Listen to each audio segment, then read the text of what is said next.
With the help of Hashem, we are learning Chagiga Daf Yud Zayin. We left off on Daf Tez Zayin, Amid Beis, 7 lines from the top of the Amid.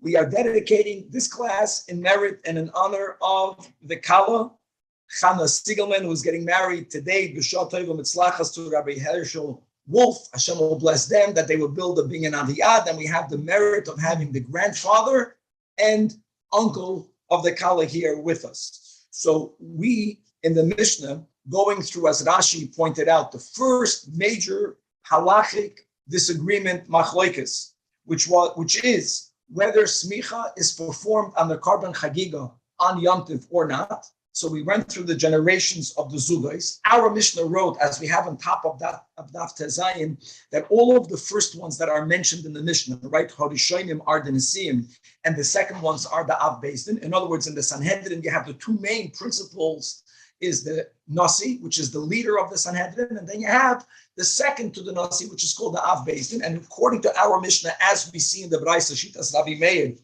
that our Mishnah mentions first Yehuda ben Tabai and then Shimon ben Shatach, meaning Yehuda ben Tabai is the Nasi and Shimon ben Shatach was the Av Beis Din. What we learned, that's how we finished yesterday's shiur, that the Chachamim hold that it was the opposite, that Yehuda ben Tabai is the Av Beis Din and Shimon ben Shatach is the Nasi. So we're going to first take up from here. We're going to have we're going to have a Braisa. We're going to try to clarify who is going to be the author of the Braisa. Rabbi Meir, our Mishnah, Stam. It's good. Stam Mishnah is Rabbi Meir or the Chachamim. And we're going to go into other details regarding Smicha. We're going to learn a very important concept known, Lasses, Nachas Ruach L'Nashim, the importance of making women feel great. A shout out to my wife that set up the whole studio here in Kansivas Hashem. As it relates to smicha, as we'll speak soon, and we're going to have on Daf Yud Zayin a Mishnah. And for those of us who learn Beitza, really we all learn Beitza, but some of us remember it, some of us don't remember it, and we're going to chazer a Mishnah regarding halachas of Yom Tov, the main machlokes between Beis Shammai and Beis Hillel, regarding Bachlal offering a carbon oil on Yom Tov, making smicha on a carbon chagiga. We're going to introduce the word Yom Tevoyach.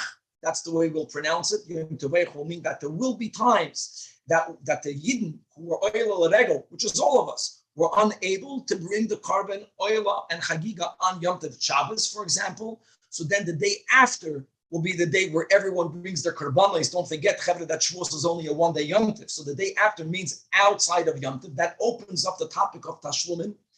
And as we already mentioned this many times, but the heart of the sugya of Tashlumin, which means that there is an option of compensating for karbanos that one should have brought on the first day but didn't, whether it was a b'di'evet or a lachatchila case, which is when you are halachically not allowed to bring it, then you have a certain period of time in which you can compensate.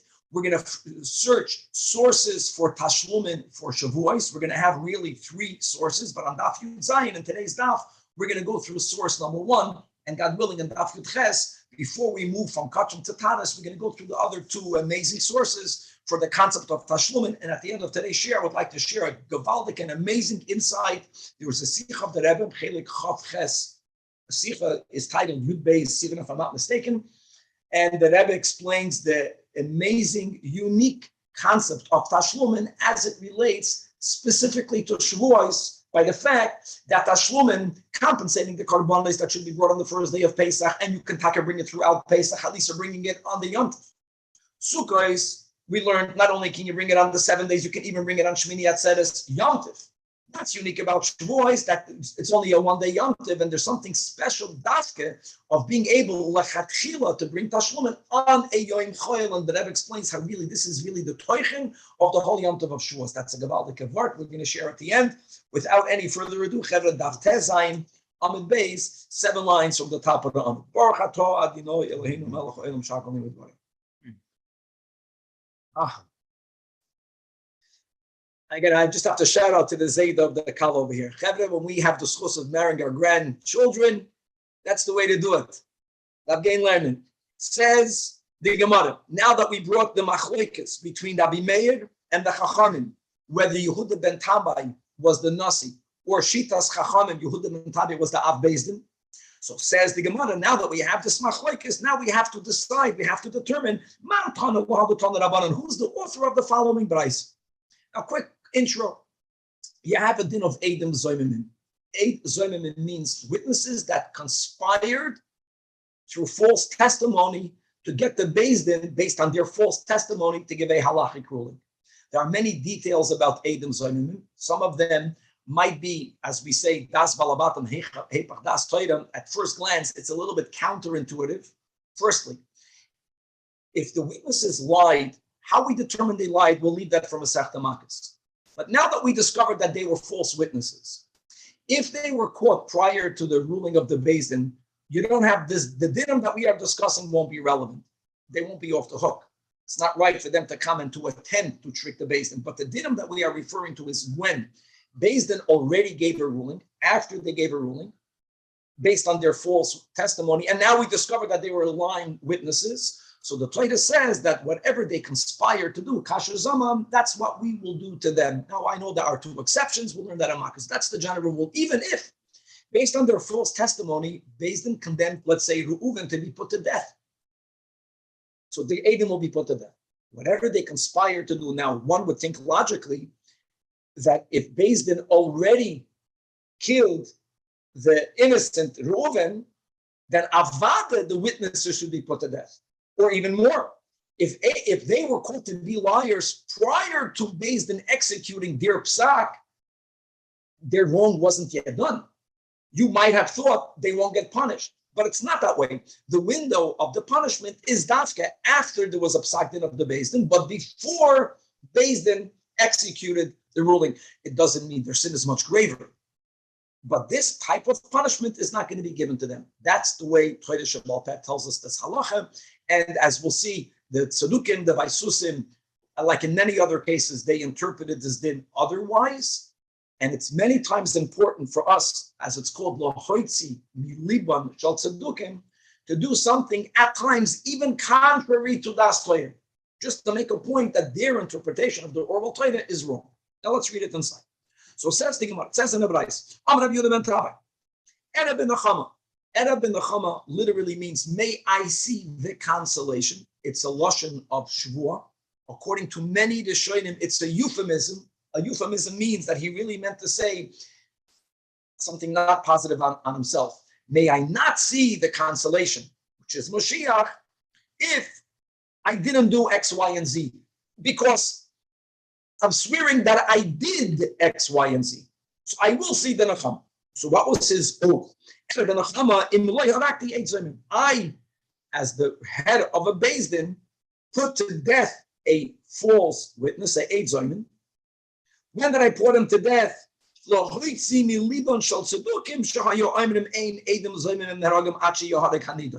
a case where there was a false witness, and he, based on his testimony, already reached the point where the Beis Din paskined, just for example, that Reuven is going to be put to death. Prior to Beis Din's executing Reuven, they were called to be liars, but not they. He, one aid.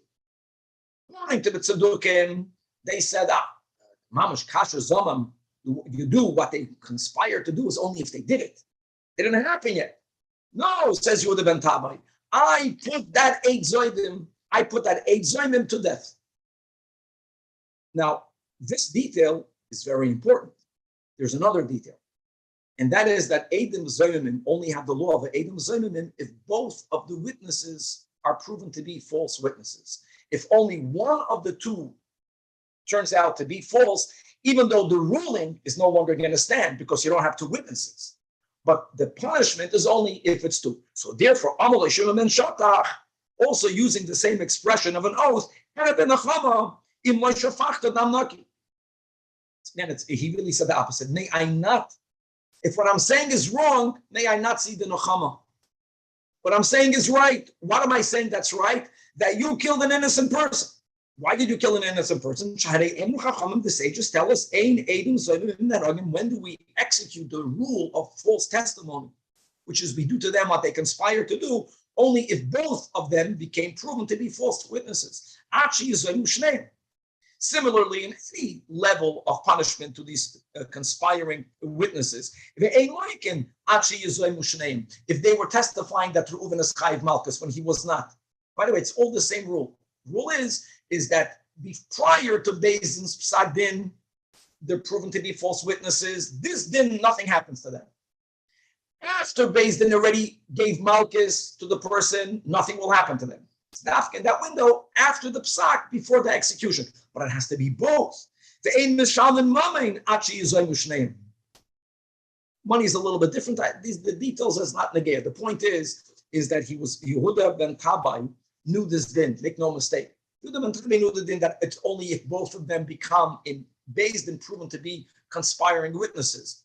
But the machlekes really was that he felt originally that lo hoitzi miliban shel tzedukim. Since they were claiming the tzedukim at that time, don't forget we said this B'Kitzur yesterday, that the whole era where the let's say the inspiration is no longer the center of Yiddishkeit. The era of Tanach was closed by Ezra. Now we're making the oral Torah the center of Yiddishkeit. That exactly was the pushback. That is what Baisus and Tzeduki didn't want. So we're speaking about the era of the Zugais. That is when they were already getting koyach. And he held originally that Daske, to make a clear point that they're wrong, he felt that Beis Din has the right. It says in Sanhedrin, Daf Mem Vav, Beis Din makin v'onshin shalom min adin. And he held that that's even to kill. And Shimon ben Shatach pushed back on the killing. Ad kedei kach, we don't do. Let's leave it at that. That's the way many Rishonim understand the back and forth. Now, Yehuda ben Tabai accepted the critique of his colleague. Miyad kibul all of Yehuda ben Tabai. That what? That not only was he wrong, but this is a mistake that brought about the demise of now a person who halachically should not have been put to death. So he made as a hachlata she'enoi moira halacha ela b'fnei Shimon ben Shatach. He will never paskin any halacha going forward, only in the presence of Shimon ben Shatach. Rabbi, yes. The mistake he made was that he only killed one of them, or that there was only one that was Zaymim? Only one became Mizumam. Only one. In other words, the two other witnesses that says that Imanu Hoyisem was not Imanu on both of you, Imanu only on that one. Even though, Danny, once one is proven, see, the Torah believes the second group more than the first. We'll speak about the Samakis, whether it's a choik, whether it's rational. Once we determine that even one is a false testimony, then there's no more edus. Then this Reuven is not going to be put to death. The question is, do you execute the din of the Edom Zomimim against the Edom Zomimim? Yehuda ben Tabai always knew that it has to be Achi Yizayim Ushneim. Yehuda ben Tabai originally felt, and Sanhedrin Memvav, that based in Makin v'Anshin Shalom and Adin, Lahoitzi Milivim Shal Tzedukim is even to kill someone.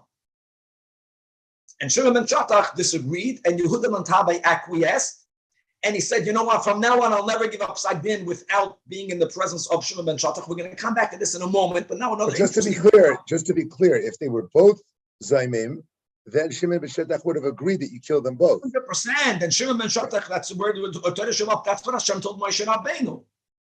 And the irony that if Beis Din actually would have killed Reuven, the opposite of the Tzedukim, then nothing would have happened to these witnesses as far as this din is concerned. Now says the Brayso Kol Yamav Shel Yehuda ben Tabai, throughout his life, Hayom Mishtateach, right? Hishtatchus, that means the word Mishtateach literally means one would fall or prostrate themselves on the kaveh of that harug, of that person that was killed. In other words, he was asking him for forgiveness. And something mystical happened. People heard the voice of the one who got killed. Now, there's a whole discussion. It was heard. It was either heard at night or even during the day, not when people were at the grave, but a voice was heard. And they know that, and they thought that why are they hearing his voice? That the voice that they are hearing is Shal Haruku. In other words, he was coming from the grave to complain against Yehuda ben Tabai. However, Amalahem, Yehuda ben Tabai himself said, no. You're not hearing the voice of the victim. You're hearing my voice continuously apologizing. That Koilihu, and I'll prove it to you that it's my voice. The moment I will no longer be in this world, you won't hear that voice. Which, by the way, the Gemara says it's not a proof, but we'll get all these details I'll give out. And Teidu says, Yehuda ben Tabai, Shalomachim who mace. You'll see tomorrow who mace, and no one says anything negative about themselves. Another euphemism. He means me, mace, and you'll see tomorrow the Ein Koyle Nishma. Now, let's pause the Braisa. Before we bring it back to our topic, the Gemara makes a Gavaldic point. That's not really a raya. Maybe the voice that we're hearing is the voice of the victim. And why is it that after the passing of Yehuda ben Tabai, his voice will no longer be heard? Number one, Dilma Payuse Paise.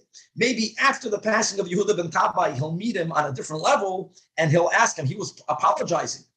And maybe he will accept his apology. Or Vidina Tavi. Maybe we're not hearing his voice because his voice was demanding, Yehuda ben Tabai, I'm calling you to a dentreda. Yehuda ben Tabai now is on the other side. Maybe the moment they went to a Beis Din Shalmayla, his voice doesn't need to be heard over here. The Gemara doesn't have an answer for that. It's a good point.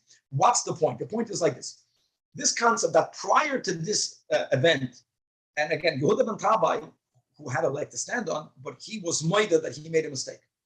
Prior to that mistake, he paskined. Who gave him the right to paskin if he would only be the Av Beis Din? So therefore, says the Gemara, who is the author of this Braisa? That the author is Rabbi Meir. Rabbi Meir, by the way, is the sheet of our Mishnah.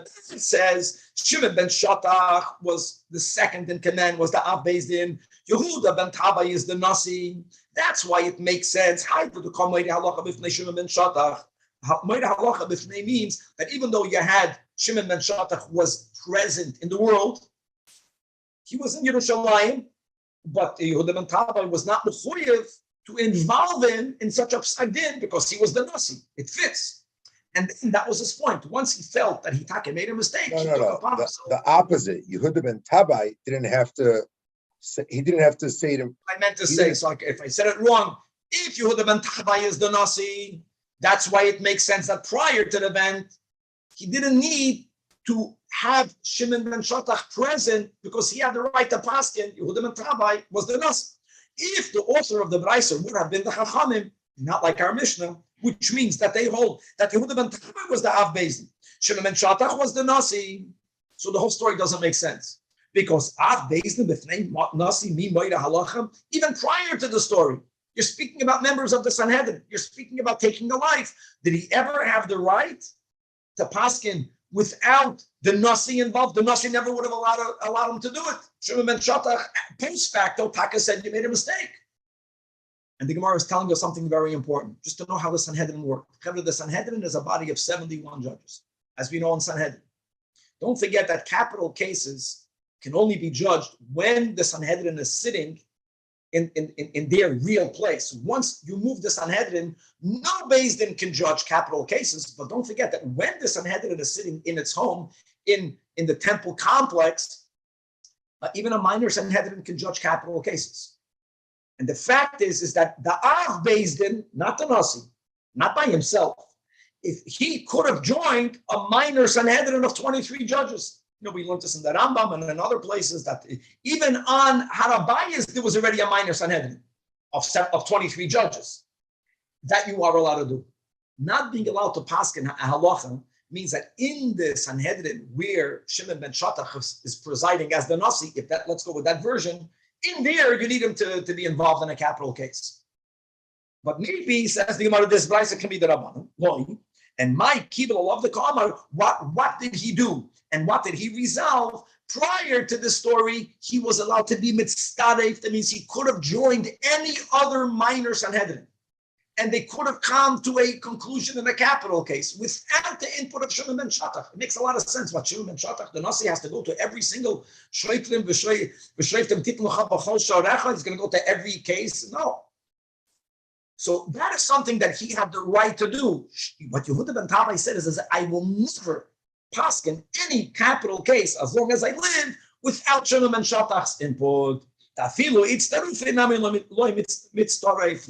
he won't even join another minor Sanhedrin. Okay. We went through 5 errors, right? We had Yosef ben Yezer, Yosef ben Yochanan. Generation number 2, Yeshua and Penachia and Atayar Belelli.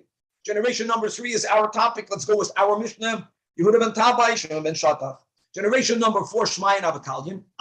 Now generation 5, which is the final generation of the Zugais. So people say Hillel and Shammai, but now Amachaya, we Malered, it's Hillel and Menachem. And then Menachem went out, and Shammai took his place.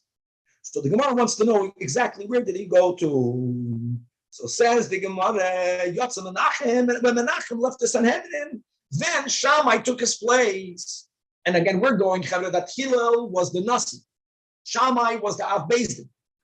The Mishnah in the bottom on Daf Tezayim like Shammai first. That's because when the Mishnah mentioned Hillel the first time, Hillel was mentioned before Menachem. That's what we explained yesterday. So once you mention Hillel before Menachem, it's already clear that Hillel is the Nasi. Then it didn't bother us. Now there's a reason why did the Taka have to mention Shammai first? Because from all of these 5, from the 4 Dairas prior, 3 of them had the first one saying Shaloi Lismai. So to be symmetric, to begin with Shaloi Lismai, we quoted Shammai first. What happened to Menachem? Says the Gemara, Lahechem Yotza, Abaya Amar Yotza Tarbus Ra'a. He went to bad society. Now I know that the Ravina and Ravashi, they put this Gemara very near the whole event with Acher, in which the Gemara uses this expression Tarbus Ra'a. And let's go weiter. Ben Yehoyada has a phenomenal insight. Rava says, Yotza L'Avodas HaMelech. He joined the government. Says the Ben Yehoyada, Abaye, and Rava are not arguing. I'm going to add in again, we quoted what the Rebbe says regarding Mordechay. The Gemara says, so the Rebbe says, and why? Because they criticized Mordechay Tzaddik, that after the salvation, he should have gone back full time to the Sanhedrin. And why did he stay there? Remember the whole Gemara in the Megillah, who Achashverosh, who Birishosoi mitchilasei vatsoif. Since he knew Achashverosh potentially can make another Gezerah, so Mordechai felt for the benefit of the Yidden, he's not going to be in the Sanhedrin. He's going to learn his connection of Torah, but he's doing it for the Yidden, just in case Achashverosh will wake up. The Rishis, he'll be there to protect it. That's the Ben Yehoyada over here. The Melech is Hurdas, and we know from Bava Basra, Hurdas was a big Russian. He killed almost all the Chachamim. Elama later, he did a tshuva of rectifying the Einei Ha'eda. That's what they told him. Remember that the Einei Ha'eda you killed, and the Beis HaMikdash is also called the Einei Ha'eda, and he refurbished beautifully the second Beis HaMikdash.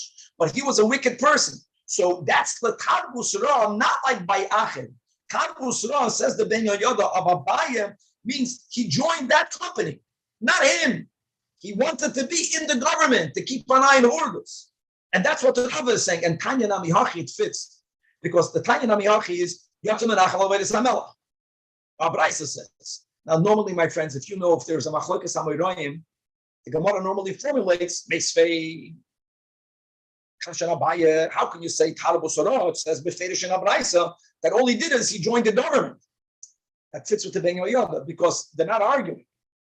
Rava is explaining the meaning of Tarbus Ra. It's not what it meant, doesn't mean what it means by Ach. And now another detail that when Menachem went to join the government, the Yatzu Imoy Shmoinim Zugais Talmidim, 80 pairs. You didn't always learn Chavrusa style. Now, pairs doesn't always have to mean 2. We spoke about this when we learned the Sugya, right, of Talmid Rav Akiva. Right, the Chazal don't say 20, they say 12,000. It means 24,000, I know, but it's 12,000 Zugais. You know, in yeshiva right now, going to yeshiva, many people learn with one chaver. Many times people learn in groups of 3. You know, chamuras. 80 groups left with him. Labushim Sidikin, they were dressed. Sidikin is the royal garb. In other words, another milsa agav urcha kamash malam, that Talmidim of Menachem, and that should be our schos, that we do what the Rebbe does. So they joined him. And that was the critique that people that didn't appreciate the importance of being on shlichus, you should only worry about your own connection to God. So there was a certain criticism on those people. The fact that he uses Tarbus Felice right after the story of is that to say, you know, we compared it to Mordechay, which was good, but here. So Dave. So now David is saying a Gamaldic thing. Maybe this is really Ashtika Limit Chus on Acher, which is what we were trying to do. that even by Acher, it's not him. He was in the bad company. It was the music that influenced him. It was the books of Minim that influenced. It wasn't him. Okay, right.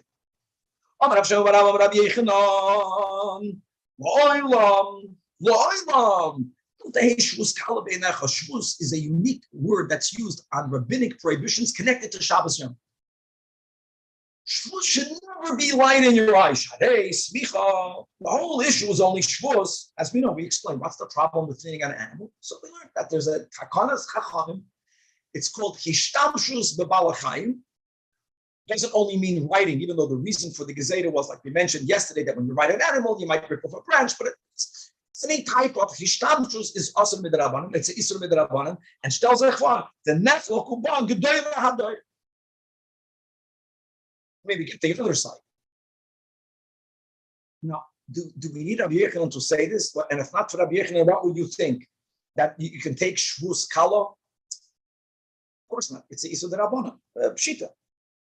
So the Gemara adds a nuance. No, what Rabbi Yechanan meant to say is that, of course, no one needs to be told not to take a rabbinic lightly. But here, don't forget that on one hand, you can't do hishtamshus b'balachayim. On the other hand, it's a mitzvah to do smicha. And it's a mitzvah mid'oiraisa. That was his point. Like, the fact, even though shvus mitzvah, we have a machlekes, taka, many held you could. Many hold you can't. That was his point. Gemara again says, Hanami Pshita. That doesn't make sense. Here we learned the Mishnah, we know it's a shvus, we learned the Mishnah, you'll understand the stringency, the power of the shvus. So now that's, we quoted that Bekitzer yesterday, that really there's a machlokes. We have in Beit, so there's two ways of understanding our machlokes of smicha.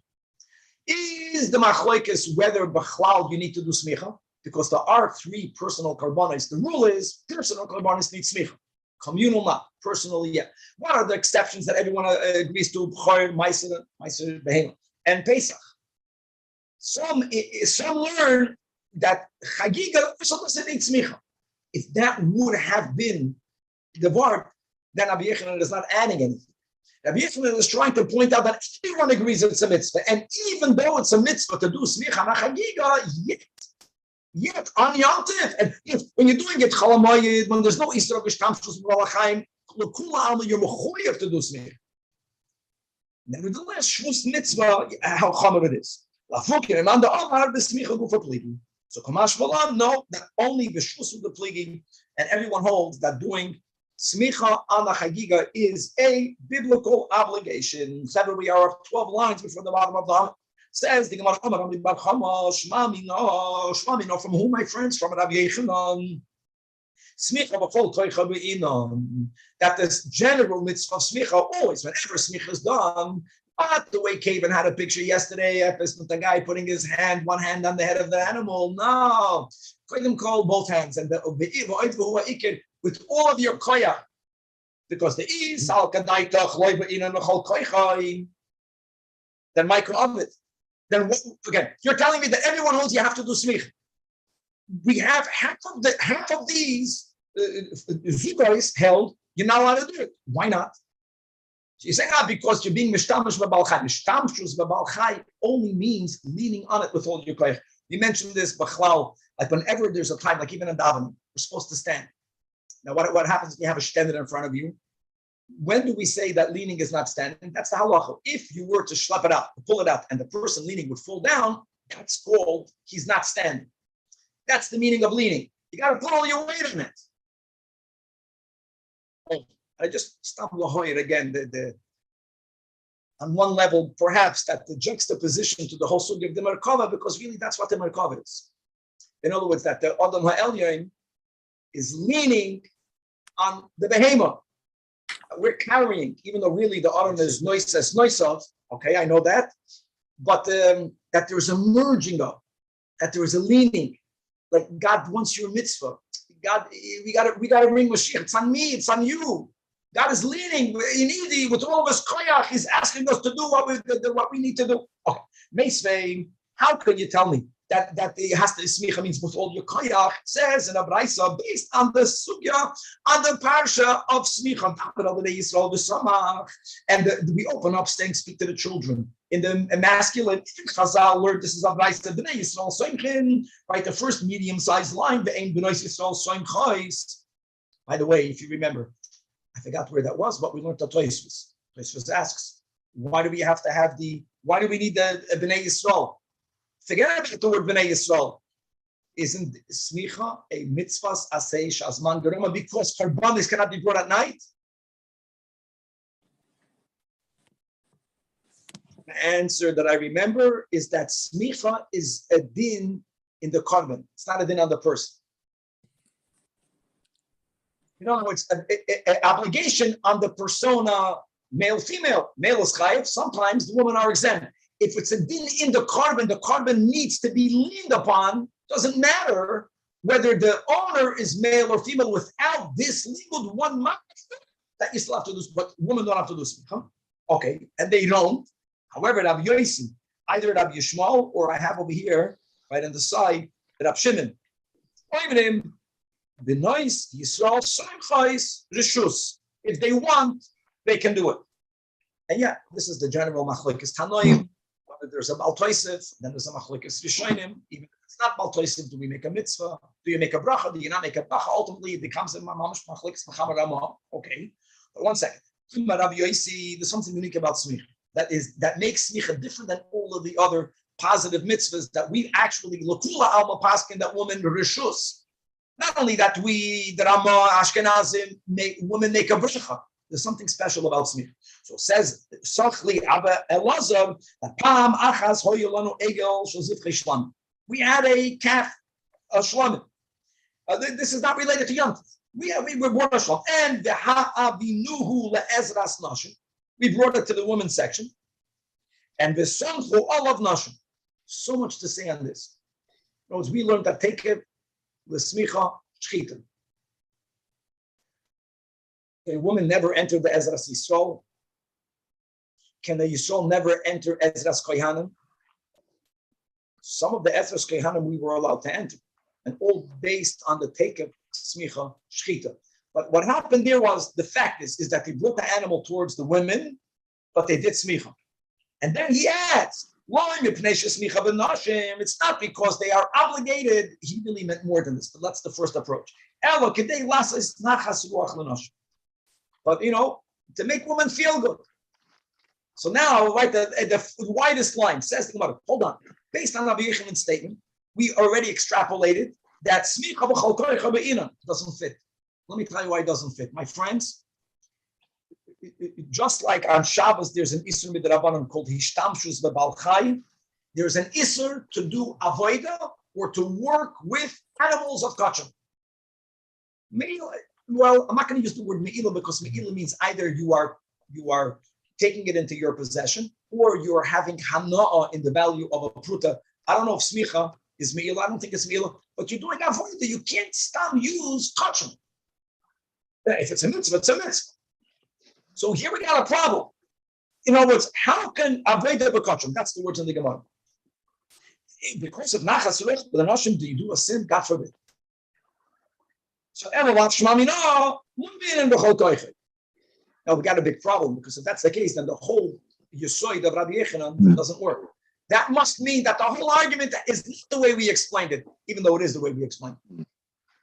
Because we were explaining that the problem is you can't lean on an animal on Shabbos and on Yom Tov. That is the reason why those say that no, because machlal smicha, if you don't have to lean on the animal with all of your koyach, you are not violating the Isur midrabanan of Yishtamshus b'balchai and Stam Lohoy. Danny's not happy. Okay, I got it. And people have pets today. There's a muksa issue on Shabbos, but muksa means you're not allowed to move. Doesn't mean you can't touch. You're touching. So the Gemara says, no, we learned the correct shot. Here, smicha has to be done b'chol koichet. And therefore, Rabbi Yechanan's statement is gavalid that even though there's a mitzvah of doing smicha, look how great Shavuos is in the Beis Hamikdash. Many of the zugais held you're not allowed to do smicha. What happened in the story of Abba Elazar is that not lasos nachas ruach b'noshim is that the woman actually didn't do real smicha. They told the women, akfu yodaychum. Akfu means to float. That means place your hands lightly on the heads of the animals. Hold on, the problem is, why did the Tana even have to say the words, but to do nachas ruach, the Brisa should have said something better. They actually did not do smicha. They proclaimed the Eina l'smicha klal, second to last line. So the Bami says that's exactly what it meant. Chada v'oid kama, chada the like l'smicha klal, and v'oid kedei lasas nachas ruach l'noshim. This is a big yisoid. On one hand, lasas nachas ruach l'noshim, and not only that, we see from over here that at times, I know there's always the hot topics of every generation, and you always need to have the consensus of the leaders of the generation to guide us what is okay, and what is not okay. And we're lucky, Ashrenu, that we have a Rebbe who gave a lot of guidance. I know in the latter generations with women, whether it's a woman's minyan or other such topics, a woman reading the Megillah. But just on this, to appreciate that sometimes you even don't really do the mitzvah. But the importance that when a Yid says, I want to do a mitzvah, even though if you would be more knowledgeable, you would know that they can't do the mitzvah. They're not allowed to lean on the head.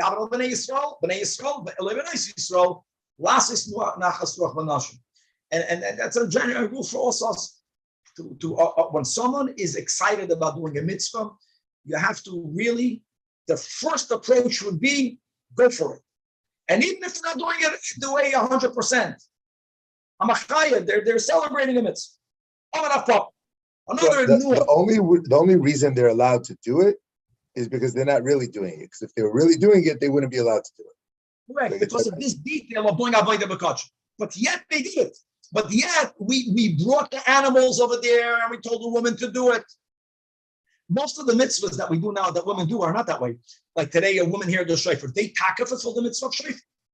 If they choose to sit in the sukkah, they fulfill the mitzvah of a sukkah. And they make a bracha.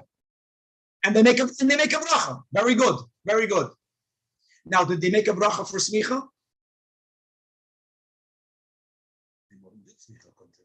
So I'm saying, I don't know the answer. That's for my ignorance. But if there was a bracha for smicha, women wouldn't do the bracha. The question is, would it ruin it? No, would they lose their nachas ruach if they're not doing it with a bracha? Maybe not. Maybe there was farden. Was there a bracha for smicha? Was there a separate bracha for smicha? Was there a separate bracha for smicha? I'll tell you why I think not, Danny, because it's not essential. I think not. No, Sheikh John says, do we make it for optional mitzvahs? Okay, let's go back. The final. The hechsher of the shchit. Not hechsher of the shchit. Not hechsher of the shchit. It's not essential. It's a step that the pasuk says. It's one of the few steps. Remember, if you learn by kachim the rules that shino ba'akasav la'akev. As I rule that by kachim God says do something. If Hashem doesn't repeat it twice, it's not ma'akev. The animal's actual head has to move, or the animal's head has to be. Well, I would assume it moves down. It doesn't move from its place. It doesn't have to be seen to be moved. It doesn't have to be seen to be moving. And halachically, it's not called moving. It's not called tiltul. Like when it comes to muksa. We learned those din clearly about muksa. What does movement mean? Okay. Final din. Now, chevre, if you remember tzedadim, tzidei tzedadim, like you're not allowed to climb up a tree. By the way, that was the same takana together. You can't climb a tree and you can't ride an animal. That came out at the same time. Shema yitloish. And by the tree, remember we spoke about a hammock. So not only can you not climb up a tree, but if a hammock is directly bound around the tree, then you're being mishtamish b'tzad hatree. We paskin, there's a whole story that's not allowed. Tzidei tzedadim, which means put a hook in and then hang it from the hook or a swing. That's okay. The same thing with an animal. So says Rav Papa Shmamino tzedadim asurim that the isur of being mishtamish b'balchai is even if you're only being mishtamish with the side. Now look at the connection. The side of the animal and the head is the same. Why? I'll tell you why. Really, the prohibition was about riding the animal. Because when you ride the animal, then you need a whip. No one rides the head of the animal. No one rides on the side. That's the sugya over there. So if they even extended it to tzedadim, that therefore will be extended to the head. That's this whole topic. So from this, our whole sugya, that there is a problem of being mishtamish, the balchai, or there's a problem of mishtamish with balchai on Yom Tov, which is why people say you're not soymech, is a raya that the isur of mishtamish is even on tzaddim, because the isur is not mutorim. Then lismech tzaddim. Lismech tzaddim means the head is called a tzad. That's the way to learn, because no one rides it, but still no. Elaf mamino. Tzedadim are asurim. Daf Yud Zayin. Oh, see, we're getting ready to Daf Yud Zayin. Avashi Amar. Nah, Chivul Teva Tzedadim Mutanim. And if there would be a way of you using the actual side of the animal, we're going to say that you are allowed to be mishtamish the balchai on Shabbos and Yom Tov. The head is not like the side. Oh, called the bahadi gaba. Anything that's on the same level of the gaba. Gaba means the back. Look inside the top Rashi. Since the head has the same height of the back, can't call that Tzedadim. Even Lamanda Amar that Tzedadim are mutarim, the head is, and smich has to be done by the head. Beautiful. All right, Chevra, we're going to hop here the next Mishnah. We're opening up on the topic. Really, we touched upon this topic already when we learned the Mishnah Daf Zayin. But this is the broader question. The broader question is, we already quoted this Mishnah here. We had this in Beitz. It's Mamash Chazara. This whole Amid. Any carbon you can't eat. So the Karbonis Sibur, where God Almighty uses the words Bimoyadoi, that's the key word, Bimoyadoi. That's why the carbon Talmud is brought on Shabbos and on Yom Tov, because it has to be brought in its designated times. It overrides Shabbos and Yom Tov. Even though the oil Aliyah has to be brought, let's not forget that there's tashlumin. Let me tell you something. Tashlumin is almost like a lachatchila din also. Even though you do it as soon as you could. And that's not, I know, tashlumin lanishan, tashlumin zalozed, this is the big topic, but can you bring a carbon oil on Yom Tov? In other words, the Torah says that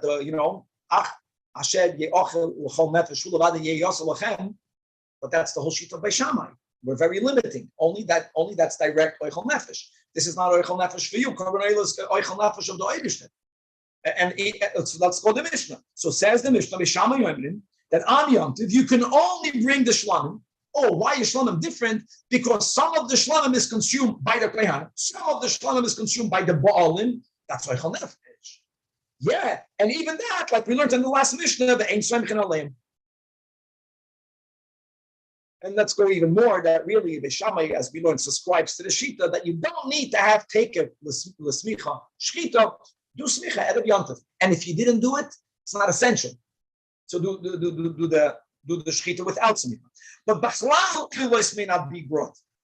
In other words, it's interesting. According to the Shammai, all of the carbon oil asriyah, which is the first topic of our Masechta, was not brought on the first day of Yom Tov.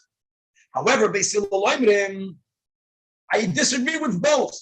First of all, you bring a shlamim. Why did he speak about the shlamim? Because Basil, like one of the reasons why, remember that Erev in Yud Gimel, that Erev L'chaim. But halacha Basil, so we learned many times that why do we pass them like Basil? Because they always listen to the reasons behind Beis Shammai, and in either zamzach gerechnet with them. Even look the way Hillel speaks. Hillel is speaking the words of Beis Shammai. Beis Shammai began to speak about shlamim. Even though the main machlokes between Beis Hillel and Beis Shammai is by oilers.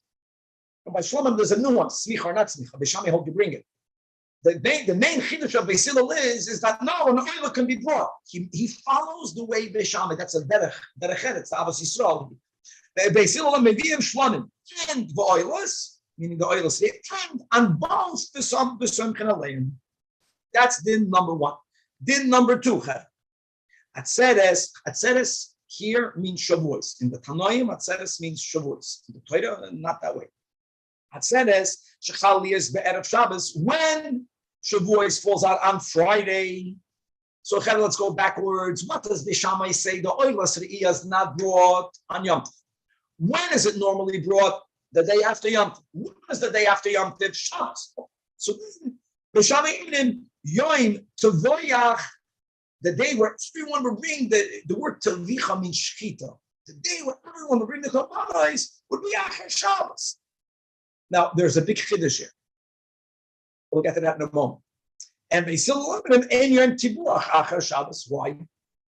Not because Beisil does not subscribe to Tashlumim, everyone does. There was no need because Beisil holds that you can bring an oila on Friday. Now, even according to Beisil, can't bring an oila on Shabbos. You can't even bring a Shlamim on Shabbos because it doesn't say the Mayavo. So Umoydim Beisil agrees she'im Chal Aliyah is b'Shabbos. If Hatzeres is on Shabbos Kodesh, yeah, then Sheyom Tevayach will be Achar Shabbos. Now the final line of the Mishnah is going to be Sai according to this case of Beisilo, where it fell out, where Hatzeres falls out on Shabbos. It's also going to be according to Beishamai when Hatzeres falls out on Friday. If you remember, we learned many times that one of the areas, again, the second time today, where the Tzedukim erroneously interpreted the Torah Shebachsav, is they understood, one, that when the Torah speaks about the bringing of the Korban Omer, when the Torah says it's brought, Memachras HaShabbos, they tie Shabbos Bereshis. I want you to know that if the 16th, if the Omer, Shvuos has to do with the Omer, the first day of the Omer is day number 1. Count the Omer. Count 49 days. The 50th day is Shavuos. If whichever day of the week will be the day of the Omer, that means if Sunday is the day of the Omer, then Shavuos will fall out on Sunday. Oh. So now what's happening over here is that everyone is bringing korbanos on Sunday. What we want to make sure is that during such a scenario, the Kohen Gadol does not wear his beautiful garments. Rashi says what we are referring to. Rashi says we're speaking about how the Kohen Gadol would get dressed in the streets. According to the Tzedukim, that Sunday would be Yom Tov. People walk around Yom Tov, the day Yom Tov. Most people don't wear the same begadim Shabbos Yom Tov. Only it's becoming more common, but I'm saying, there's big day Choil or big day Yom Tov. That's good to make it clear that it's not Yom Tov. The Kohen Gadol would not walk with special garments. Tosfos says that we're not talking about walking in the street. Tosfos says we're speaking about the Kohen Gadol wearing the Shmoyim Begadim. And Tosfos makes a practical point. Even though the Kohen Gadol had a right whenever he wanted to go into the Beis Hamikdash and to do any part of the Avodah, normally the Kohen Gadol would do the Avodah on Yom Tov. So the Kohen Gadol would not do the Avodah of that Sunday, even though it was gepakt with Yidden and everyone is bringing their korbanos, bein lebesilul, bein lebeshami, whatever the case is, because again, it should be clear. Today is Yom Tovayach. Today is not Yom. And now another detail, and that's something that we're going to learn more at the end of Daf Yud Ches, even though the Gemara doesn't use the words Isru Chag, but there's a concept known as Isru Chag. Today, the day after Yom Tov, is a day still imbued with some additional Kedusha. Aleph, we eat more food, and Beis, we don't say Tachnun. And if someone passed away, then there's a restriction into the Hespedim as we learned in Moed Katan. Now, says the Mishnah, even when Shavuos is on Shabbos, which means Sunday is Isru Chag, usually being Isru Chag, you won't be allowed to make a hesped. Or let's say there's a Hassan Kali getting married, they would not fast. They fasted. Because the Tzedukim kept held with Yom Tov. Midafke made a point of doing choil type of activity. Look, which rely l'kayim divrei ha'emrim, not to give any backup to those who say that Atzeres will always be after Shabbos. Gan Eden. Okay, here we start. These are such beautiful sugyas. So I'll tell you right now, from now until the end of Daf Yud Ches, it's one Mekudah.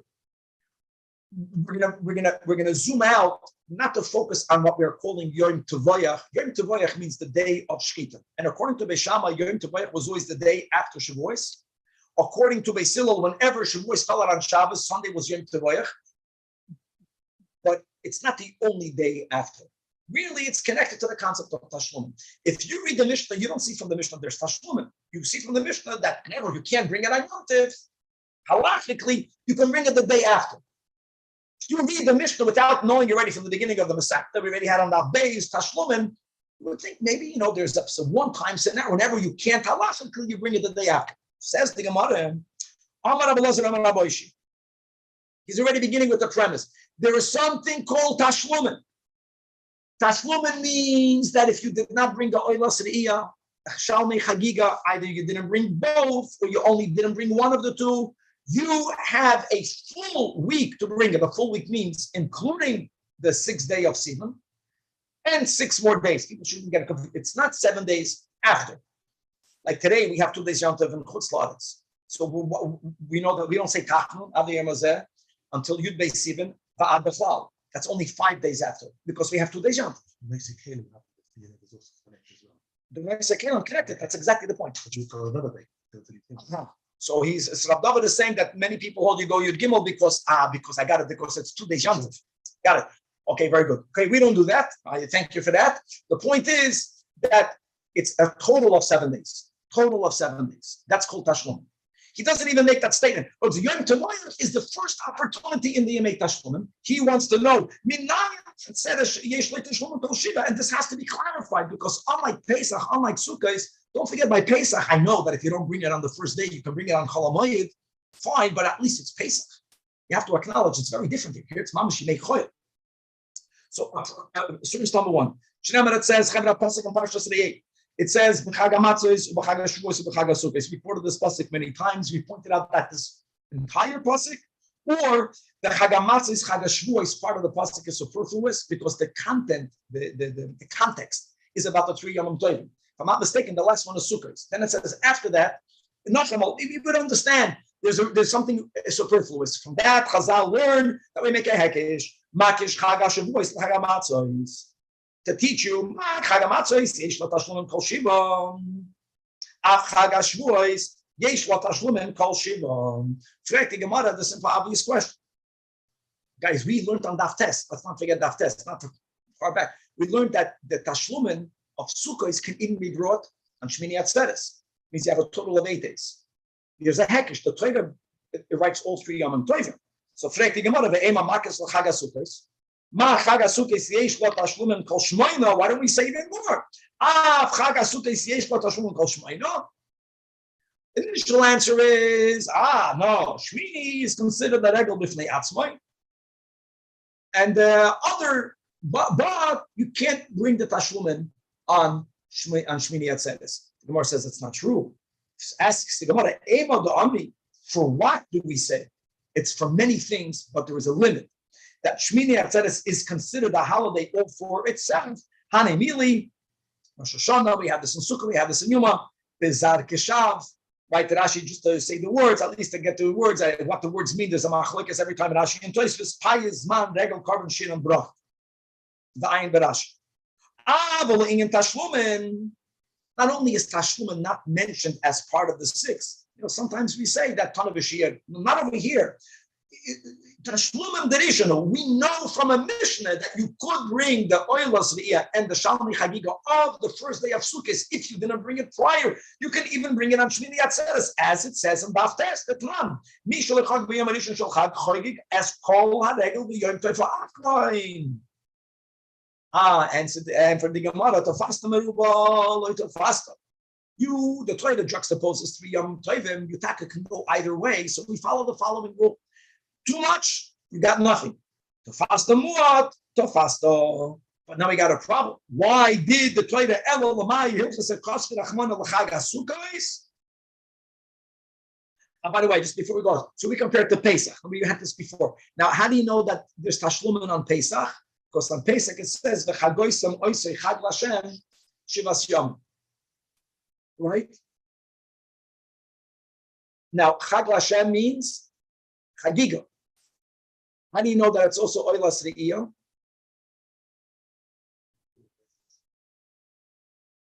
So I want to say like this, that it's a logic, it's a svara.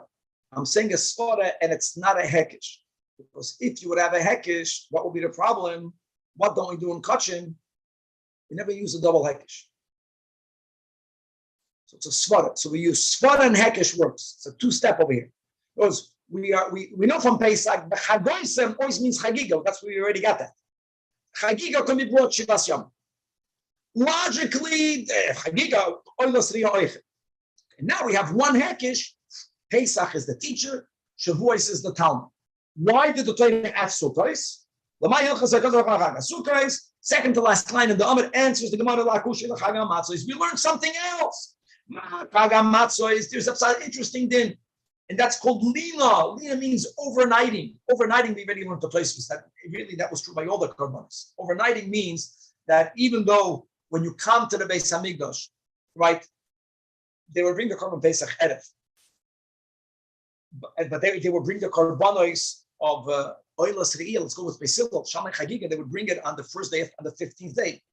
Were they allowed to leave the night, the first Chalamoid, night going into Chalamoid? No. Now, how do we know that? We'll see a pass.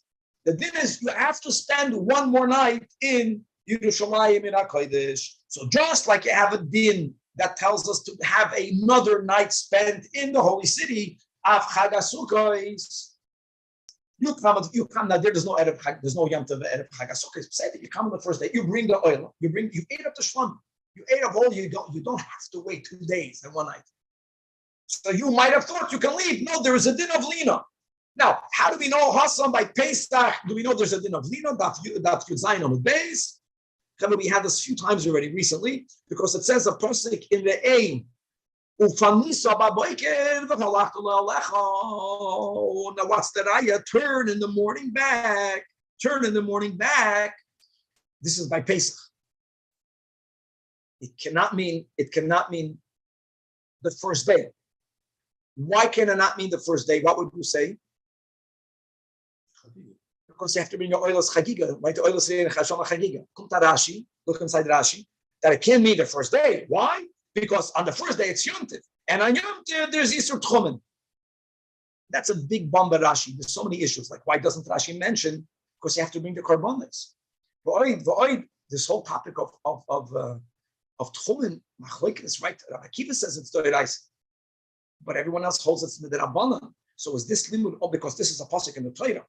Because actually it can't mean the first day of Pesach because it's Tchumen. And that's a big important Tosfos. Tosfos points out, not everyone agrees with this, that even though we know there's a machlokes whether Tchumen D'Oraisa or the Rabbanan, maybe everyone agrees that the Tchumen of Yud Beis Mil is D'Oraisa. Question is that everyone or is that only Rabbi Akiva? That's the big topic. That's the Tosfos here, and we'll leave it at that. So the kids, the pasuk Ufanisa Rabbi named.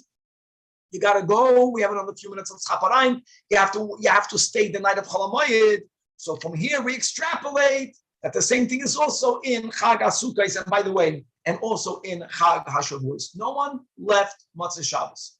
Now Hasidim, you're kidding? It's not shaykh. First of all, Shkia Rabbeinu Tam. Then get Amalav Malkin. So more or less, by the time you finish with all these things, it's going to be the morning anyways, but you got to stay overnight. All right, says the Gemara. This is going to be a question. This is the sugya. It's Rabbi Elazar Omar Aboishir. Tashtum and Tefilla. The Gemara, it says in our Mishnah, it says Shechali is better Shabbos. Beishama Yoimrim, the Shitosam. You can't bring the Karbanos, Oyla. You cannot bring it on Yom Tov. You can't bring it on Shabbos. So when do you bring it? Yom Tovayach is after Shabbos on Sunday. Basil says. Ein lo Yom Tovayach. Now, what does Basil mean with these words? Maybe the words mean there's no Yom Tovayach means like the Gemara. My love, Ein lo Tovayach klal. There's no compensation. Maybe Basil only when you learn the Mishnah, you don't see Tashlumin. Maybe now Basil allows Yom Tovayach if Shavuos is on Shabbos. Maybe that's the meaning that if halachically you can't bring it on Shavuos, then only can you bring it tomorrow. How do you know that he subscribes to Tashlumin? He already begins with Minayin Tashlumin. Who told you this Tashlumin? He says, no. The words of Basil is not that you cannot bring it the day after. It only means you don't need to delay. We're not happy with that. If that's the meaning of Basil, then oh my Kamashmalan, what is Basil telling you with these words? He's just telling you that what the Mekar, that the Mekarvinan, the Yomer that you should bring it, the oil should be brought on the day. Guys, don't forget, the Shami also holds Chagiga is brought on the day. That the oil is brought on the day. The Mishnah began with that. So he's repeating himself. In our Mishnah.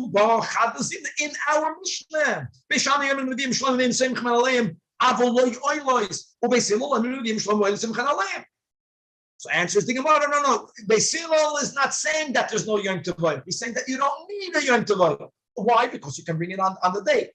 But Basil needed to make both of these statements tzaricha because the first machlokes The first machlekes chabad is not when it's on Friday. When Shavuos is during the week, I would say yeah. That bahar kam Rabbi Shammai, that you don't bring it on the first day of Yom Tov. Why? Because you can bring it tomorrow. But the chiddush of this scenario, we want to give your opinions on the scenario where Shavuos falls out on Friday. What happens? Here, even according to Rabbi Shammai, you can't even bring it on Isrucha because you can't bring it on Shabbos. You have to wait until Sunday. Maybe Rabbi Shammai would have been liable to Basil in this case. Then maybe there would be Moed to Basil. You can't delay it for 2 days. And even if the Mishnah only would have spoken out the case where Shavuos falls on Friday, right? That's the Bahara. Maybe only over here, Bahar Kama Besilo, that you bring the oil of Sadiya when on Yom Tov, because again, we don't want to delay it. 1 day is fine, but 2 days. Therefore, it's Tzricha. I think it's Tzricha. We'll stop over here, and again, it's going to be amazing. From here, again, until the end of Daf Yud Ches, we're going to be learning, we're going to be finalizing Shittas Rav Oishia, and we're going to have 2 more sources for the din of Tashlum. And I know I said I'm going to give a quick kitzur dikavart of the Rebbe. I know it's an hour. And here's the Nukud of the Rebbe, that the holiday of Shavuos, what are we celebrating? But the Sikh is based on the observation that every Yom Tov has a special mitzvah. Pesach is matzah, Sukkah is, so many mitzvahs. Sukkah, Yavulav, it's the mitzvah of Shavuos. And there isn't a mitzvah. I know there's beautiful minhagim, b'chulei, but you don't have a mitzvah. And you don't have a mitzvah because Shavuos is not celebrating a mitzvah. Shavuos is celebrating the fact that God chose the Jewish people, not for any specific reason. But it goes into a very deep explanation of what choice means. And we choose God not for any specific reason. The Rebbe uses the words, there's no tziyur and there's no hagbalah. And therefore, this choice is not connected to a special day. It's not connected to anything special. And where do we find this concept that God chose the Jewish people just because? Not because of any special quality is expressed, that the korbanos can be born on a full weekday. How beautiful is that? Unlike Pesach and Sukkot, where you can bring this, you're connected to God if the day is special, the time is special, if the person is special. If you're here, no, we're taking away all the tziyurim, we're taking away all of the hagbalas, and we're celebrating the fact that God freely, for no reason, l'mayla mitam b'das, chooses the Jewish people as we choose God. How beautiful is that? God willing to be continued. That's Chelik Chavches. Thank you, Rabbi. I'm going to keep on going because tomorrow I cannot be 9 a.m. And the class right now is going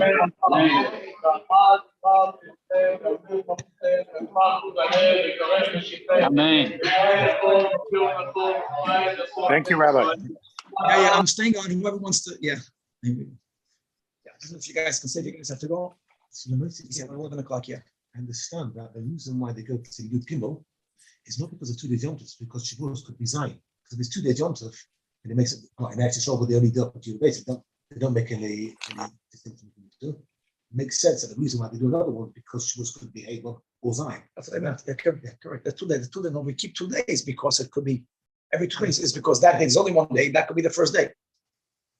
No, I'm saying because originally, before they... No, not before Matan, before the months were started. Yeah, exactly. That's the meaning I was saying the other day. In other words, in Babel, they thought maybe the second day is... Maybe it's a Shavuos, because Iyar could have been a long month for Shulman. Missing an Iyar could have been 2 short months. Yeah, 2 short months, in which case they would sometimes celebrate it, even in the base of Mikdash, they could have celebrated Shavuos and Zion. No, that's not correct. Because that's the whole question. The question of Hassan Sefer is that why? No, there's a kasha. This is the kasha of that. Why do we have 2 days Shavuos? By then we know when Pesach is. So forget about. I don't care about how many. I don't care about whether the months were made Mali or Chatzitzi. It's a good kasha. But the Edom will come at some point. The Rosh Chodesh Nisan Edom will come at the end of the month. As once we already know when the first day of Pesach is, we know that the next day of Pesach, not like the Tzedukim, is the first day of the Omer. Count 49 days on the 50th day. Why was there ever 2 days Shavuos? Because sometimes, in order to talk about that Shavuos could have been celebrated, the 1 day of Shavuos could have been Hey, Vav Zayin. I know that. The month. So that's No. That's what about this 2 days Yom Tov. That's why these 7 days could go 7 days from Hey, 7 days from Vav, or 7 days from Zayin. 7 days from Shavuos. Yeah. 7 days from Shavuos. Shavuos. If the first day Shavuos is Zayin, even in the base of Midrash, and therefore the 7th day of that is to Yud Gimel. Not because of the sake of the Ema, because that first day of Yom Tov in the base of Midrash was the only day Yom Tov base of Midrash after was a Zayin. Not for the sake of the Ema. I think we're saying the same thing. I'm trying to tell you is that we never keep Sveka Deyr in my Shavuos. We don't keep Sveka Deyr. There was never a Sveka Deyr. It's all what you're saying. It's even the 2 days Yom Tov was what you're saying. The Chassidah says Loy Plug. That's what he says. It also says that he was from the time of the Nevi'im, it was really out of there. So 2 days. 2 days. So it's argued. I know this. I don't know. You guys have to be in the base. Then I think by 11. I didn't know that. I made my plan around it. But yeah. I'm gonna make it. You're going there? Okay. This is okay. So we're gonna go learn. Getting to the wedding details over here. This sugya is mamash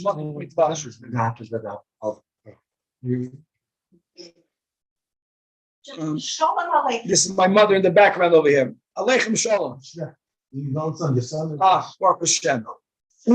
You know what I need? Can you give me a chitas? I just want to open up a chumash because I love reading the psukim inside. We're going to I want to go through what psukim am I looking for? There's one smicha. So guys, if whoever is online and you want to open up a chumash, it makes everything so much nicer. Really sasu. I think we're going to Emor. Yeah. Go to Emor. You know to the so Yom Tov.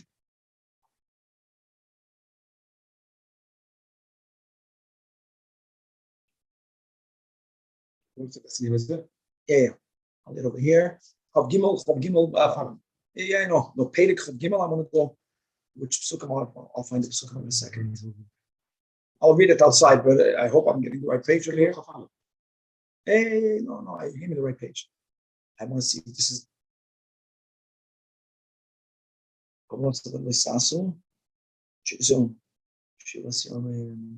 There's one smichos that's so classic.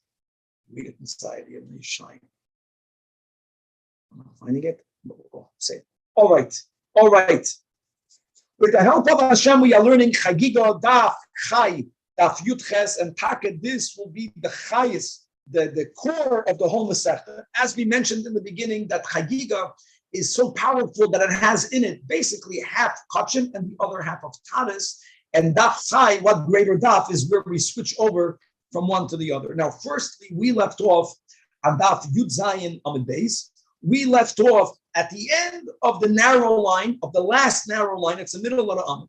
We began on Daf Yud Zayin Amid Aleph, Rabbi Loza, Rabbi Oishia, asking, from where do we know that you have this thing of compensation known as Tashlumin? Tashlumin for the karbanos of Re'iyah and Chagiga that should be brought on the first day. According to Beis Hillel, they are brought on the first day, even if it's regardless, right? It's Yom Tov. According to Beis Hillel, you can bring it.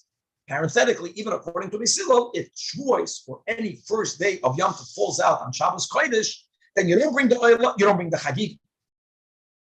Because you're not allowed to do the malachis, even though communal karbanos override Shabbos, not the personal re'iyah and chagiga. The Torah doesn't use the words b'moy adam or b'moy adoy when it comes to these two karbanos.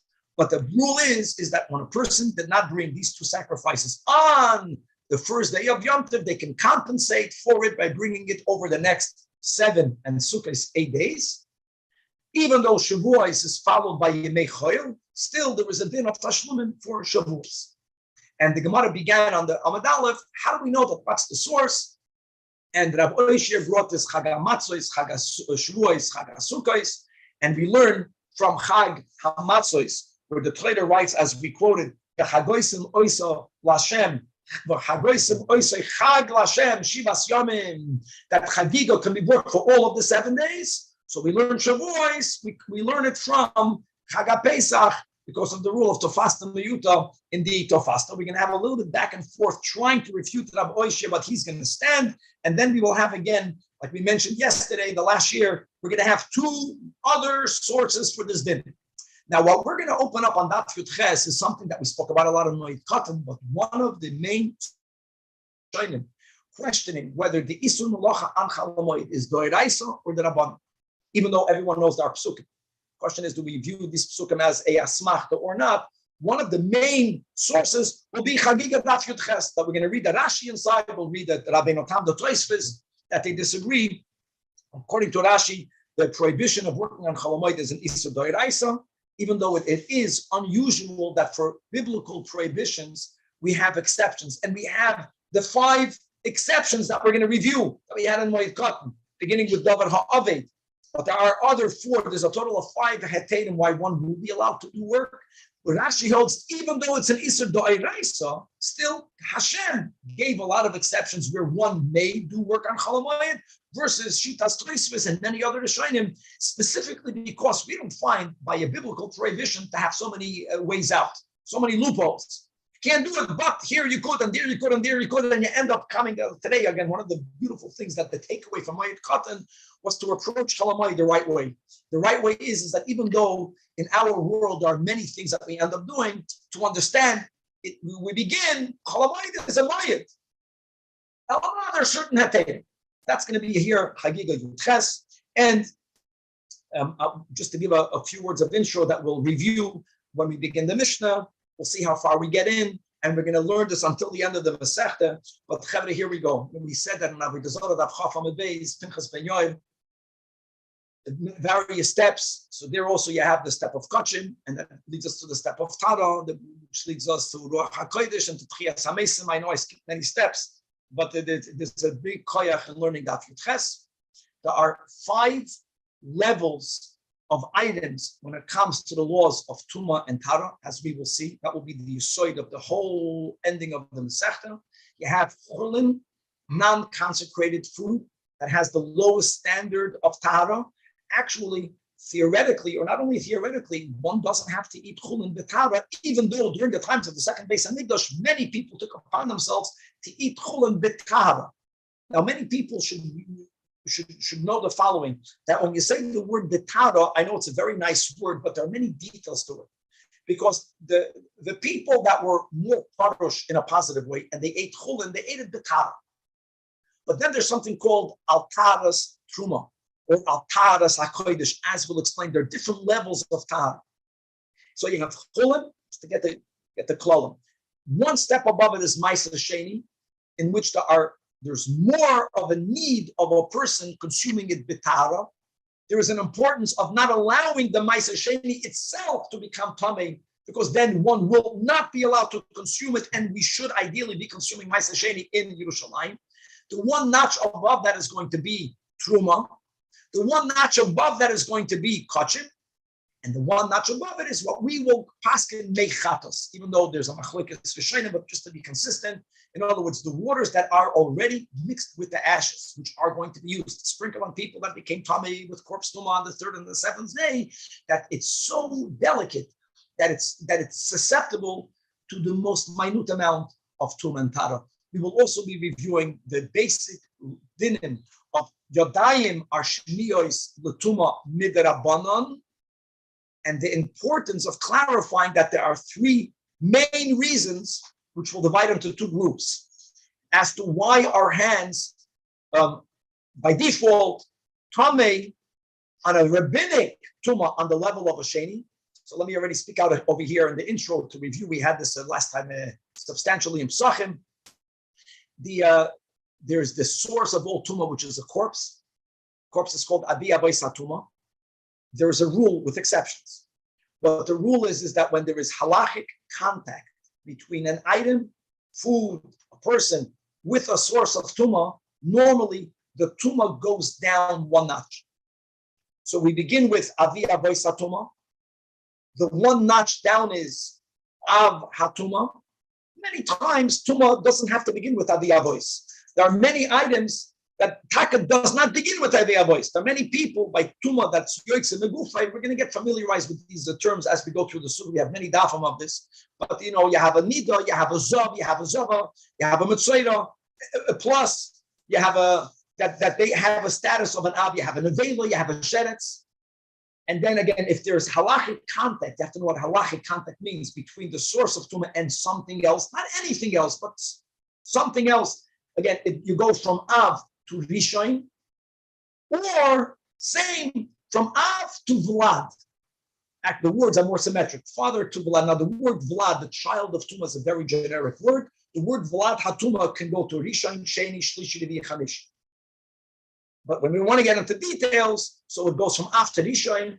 Now, can Rishon be mitame with a shua, which means could it convey Tumah? Depends to what.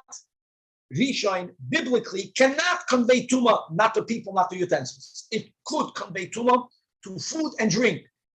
Biblically, rabbinically, let's go. Source number one. That if a person's hands touch something that's on the level of a Rishon, midrabanan only, their hands become tamei. What's unique is so many things. First of all, that's a shady on Adam. Number two, it's only their hands. Biblically, either the whole person is tamei or not. Another interesting din regarding Yodayim, that to get rid of the tumah, you only have to wash your hands. You don't even have to go to the mikveh. Another source of Tumas Yodayim is what we learned in the Shmoina Asadavar, in the Sugi and Shabbos, and that is if we touch scripture. Counterintuitive. That's why we're so careful, as we learned also in Megillah, never to touch the inside of a Sefer Torah. That was a siyum, right? That was in the last daf of Masechtas Megillah. And if a person touched the insides of any halachically written part of Tanach, we're not speaking about a sefer, what we call a book. We're speaking about a scroll. Then the hands become tummy. These are two reasons why the hands become tummy. And then there's another, not to confuse it. Stam yadayim shniyas l'tumah. Stam yadayim is a whole different thing. It's very important. Stam yadayim means that since hands are always moving around and we're not aware where the hands are touching, therefore the hands is a part of the body that could be physically unclean. This is the first time we're speaking about something gashmius. If a person is going to touch truma with unclean hands, or if they're going to touch kachim, what might happen? They might soil the truma and the kachim. And truma should be consumed. Kachim is a mitzvah to consume it. It's unbecoming just to make it not physically clean. So to prevent truma and kachim of becoming begashmius, repulsive, that's the nigladic reason of stam yadayim. Chazal said, unless you are aware of where your hands touched or not, by default, your hands have the status of yadayim. Now, what we are not going to be learning about is about netilas yadayim for eating bread. That's takana shleima hamelech. We're not going there. We're speaking about these three sources of yadayim shniyas l'tumah. And again, how do you get rid of the tumah? Sometimes just washing netilas yadayim. Sometimes you have to put it into memsa. And what will be amazing is that becoming pure for chulin, which would be if I go into the mikvah to become pure for chulin, since my kavana was in order for me to eat chulin, even though again we're going to learn tomorrow, do you have to become pure to eat chulin? Not necessarily, but it doesn't matter. If I went to the mikvah for chulin, you know what? I'm only considered pure for chulin. If I want to eat ma'aser sheni and I know that I have contact with truma, doesn't matter. I need to go l'shein truma. If I went for truma, it's not good for kachim. Went for kachim, it's not good for mechatos. So one other detail about this conveying of and going down one notch. So how far does tumah go? This we learned good in Pesachim. So Aliyah voice to Av to Rishon, chulin, the end of the line by chulin Sheni. Even though there was a machloikas, if you remember in Pesachim, I think Rabbi Kiva holds it goes to shlishi. We don't pass in that way. Truma can even become a shlishi. Kachim can even become a revi'i, and mechatos can become a chamishi. And the final, just quick intro, is that there's the word pasul and tamei. Now, generally, we always use the word tamei, but when we will learn together, the word pasul in the context of the laws of Tum and Tara, the reason why Rabbeinu HaKadosh, the Tanaim, use that nuance of the difference is because when you are already at the end of the line, like Truma can only become a shlishi. Means if this Truma, that shlishi, has contact with other Truma, the other Truma will remain completely pure because since it normally goes down on notch, Truma cannot become a revi. So shlishi l'tamei is called pasul. Sheni l'truma is called tamei because tamei means it is tamei and it's still able to be mitava something on its level. Now I know that truma can be mitava kach, but we call it pasul because pasul means that it's touching something on its level, you are at the end of the line. Puzzle, if you can still go further, it's called Tameh. I think that's a general intro. A lot more details will be learned, and we have to learn how to develop a special chayes in learning the dinim of Tum and Tara. Oh, so let's go back now. On Daf Yud Zayin, Amid Beis, again, we are in the middle of the last narrow line. It's mamash the middle of the Amid. Rabbi Lazar, Amar Rabbi Oishia, Minayin letashlumin called Shiva. So we had that hekish as we spoke out. So frek the Gemara Tashimam. The whole premise. I have a question on this tashlumin of 7 days. He's reporting a braysa. It says in the braysa Mishul Chag. Shiva Simei Pesach. Mishul Chag means that we have to remember whoever did not bring the carbon Chagiga. That's the beauty about learning the Seftas Chagiga. Prior to that, you don't understand what you're saying. It sounds like someone didn't keep Yontif. That's not what it means in the Tanoim. Mishul Chag means if someone did not bring the carbon Chagiga, or a person did not bring the Chagiga during the 8 days of Chag, meaning of Sukkot, or now we're going to follow the version of the Gra. We will not have the word Rishon. We do have a Rashi Tevis, which is foundational. I know that when you see these letters, Yud Vav Tes, you read it Yom Tov. But as we'll see in a moment, you can read this Yom Tavoyach. That will make all the difference. That's where there was a confusion. And I want you to know that many times things got confused that way. So let's read it out Yom Tov. The Yom Tov Shalat Seres. If you didn't bring it on Yom Tov Shalat Seres, Shuv and Chagig. My friends, no. If the Braisa is saying if you did not bring a Chagiga on the Yom Tov of Atzeres, which is a 1 day Yom Tov, Shuv Ein Chagig, that knocks away the whole din of Tashlumin. Now, this is not a problem with the Mishnah. Let's just quickly review. The Mishnah spoke about Yom Tavoyach. We already know Tashlumin, so we incorporated the Yom Tavoyach. Yom Tavoyach literally means the day in which you slaughter many korbanos. The Beit Shammai, the Yom Tavoyach was always the day after Yom Tov for Oilas Re'ir. Even according to the Hillel, when Shavuos falls out on Shabbos, there was something called Yom Tavoyach, which means since you may not bring not the Re'iyah, not the Chagiga on Shabbos, even according to the Hillel, you have to bring it the day after. That's clear in the Mishnah. But you don't have in our Mishnah the words Tashlumin. Without the premise of the Amoraim, which are telling you there's something called Tashlumin, and Yom Tavoyach, ideally do it sooner than later.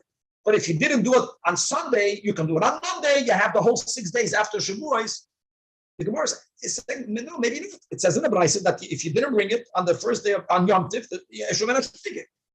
my love, Yom Tov Shalat Seres. You see, Yom Tov means my love. Read the abbreviation Yud Vav Tes as Yom Tov. So the Gemara says, no, Yud Vav Tes is Yom Tavoyach. We got a problem. I get it. Yom Tavoyach means after Yom Tov, but Yom Tavoyach is in the singular. So you didn't really resolve the question because Rabbi Oishia was based on the premise not only that there's something called Tashlumin, but you have a whole 7 days, including Yom Tov. No. It's Yom Tavoyach, that it's only Yom Tavoyach, and not 6 more days. Answers the Gemara, Eva, you may tibbuch against the Rashi Tevis. You know how beautiful this is? You write the letters Vav, Yud, Vav. It's called an apostrophe. The two Shtreichalach, Danny Fishman, I hope won't scream tomorrow, and Tess. So you have a Yemei Tevuach, it fits. Next, Toshima, it says another. That's why you have to get rid of it. That's why it doesn't fit. Now, I just want to say like this, that when it comes to modifying your sois, I even think it's one of the Rishonim somewhere in these dafim. Right, very importantly, you cannot logically modify a girs, even if it doesn't make sense. The way it's done is that you have to find another old source written. So if you have 2 girsais, then we use our seichel to see which one makes the most sense. If something doesn't make sense, we can have a kasha. We can live with kashas. We never change the girsa just because it doesn't fit. So it's the Gra had another girsa. It wasn't stop. Okay. It says in the Braisa the Tony Rabba. Bar Shmuel, that the Torah writes somewhere in Ahu, there's a whole gewalt. Where exactly did the Torah say count days of the Makadosh the Chodesh? Let's go that there's a mitzvah to bring a korban on Rosh Chodesh. We're speaking about in the context of korbanos, as you'll see, and how do you consecrate a Chodesh, Kiddush HaChodesh? And with all the pratim that we learned a little bit together, we learned a little bit of Rosh Hashanah, we have discussed, we learned the Rambam was Megala the Soito Ibur.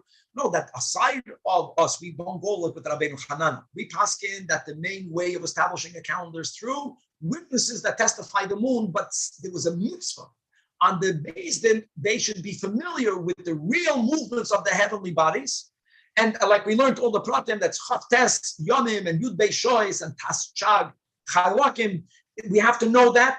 And based on that, you already know when witnesses come, whether it was Shaykh that they saw the new moon, as we learned over there in Rosh Hashanah, the minimum time, the minimum 6 hours. Minimum 6 hours after the conjunction, because the moon is constantly moving a little bit towards, the moon is moving towards the east.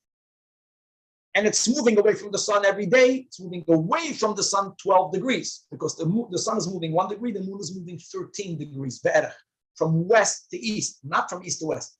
East to west is the Galgalachi, Galgalashmini, but they're moving in the other direction. So that's the 12 days, more or less 12 degrees, 12 times 30, has to 360. That's more or less. So they needed to know the movements, and they counted days. And the Merkadash Chodesh, another detail that we learned, that we don't make Rosh Chodesh in the middle of a day.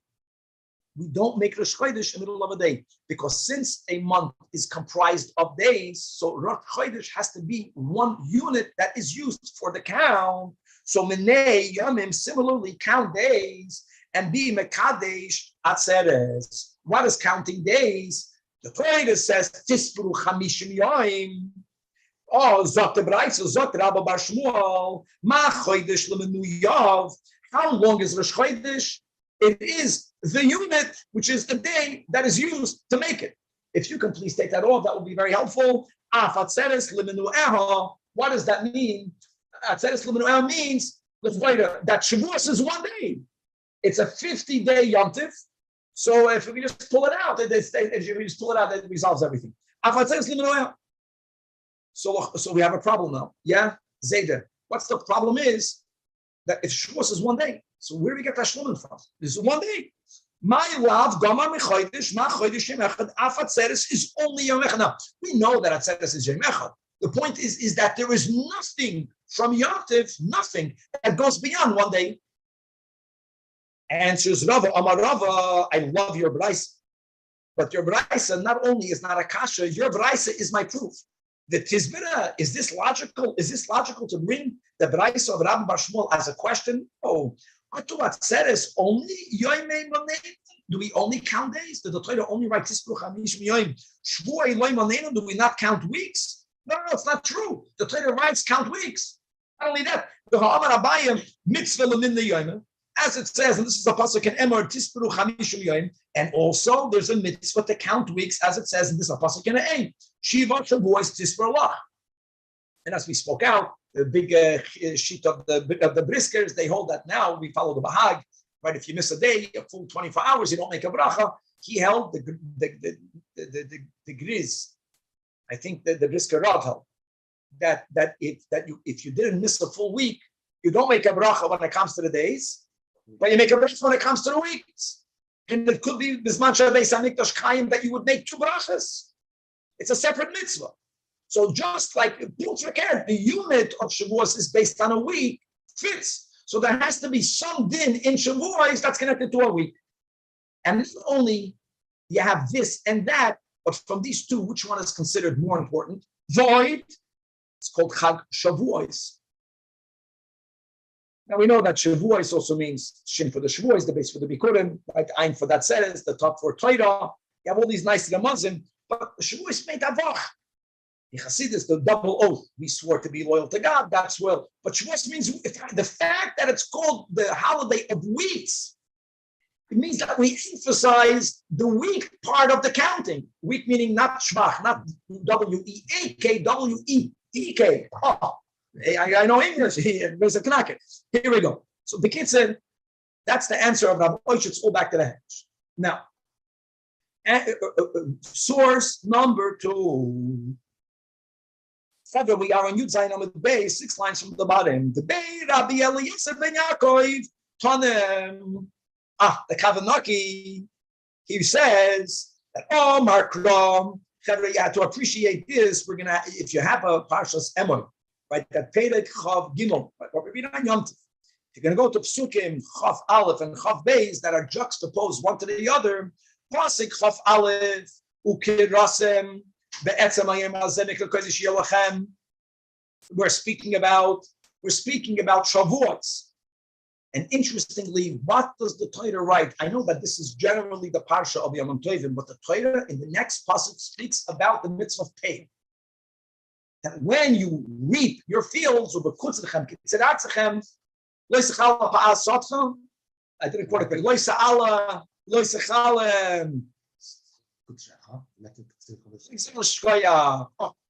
now, look at now what we're doing in Torah Shabbat.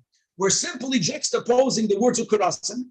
Kurasim, by the way, kurasim means in English it's called convoking. Like you are imbuing a time with kedusha. We're mekadosh the chodesh. We're mekadosh the yom tov. Ukurasim ubekutzlechem, which means which is the holiday that isn't only a convoking a mikra, a kodesh. But which one? Because that's all three. The holiday that is in the time of reaping.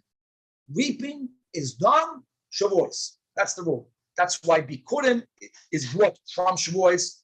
Unlike Sukkot, for example, whatever was already reaped, those things that needed to be left out to dry, which was a common thing, was left out to dry, and it was ingathered Chag HaAsaf. That's Sukkot.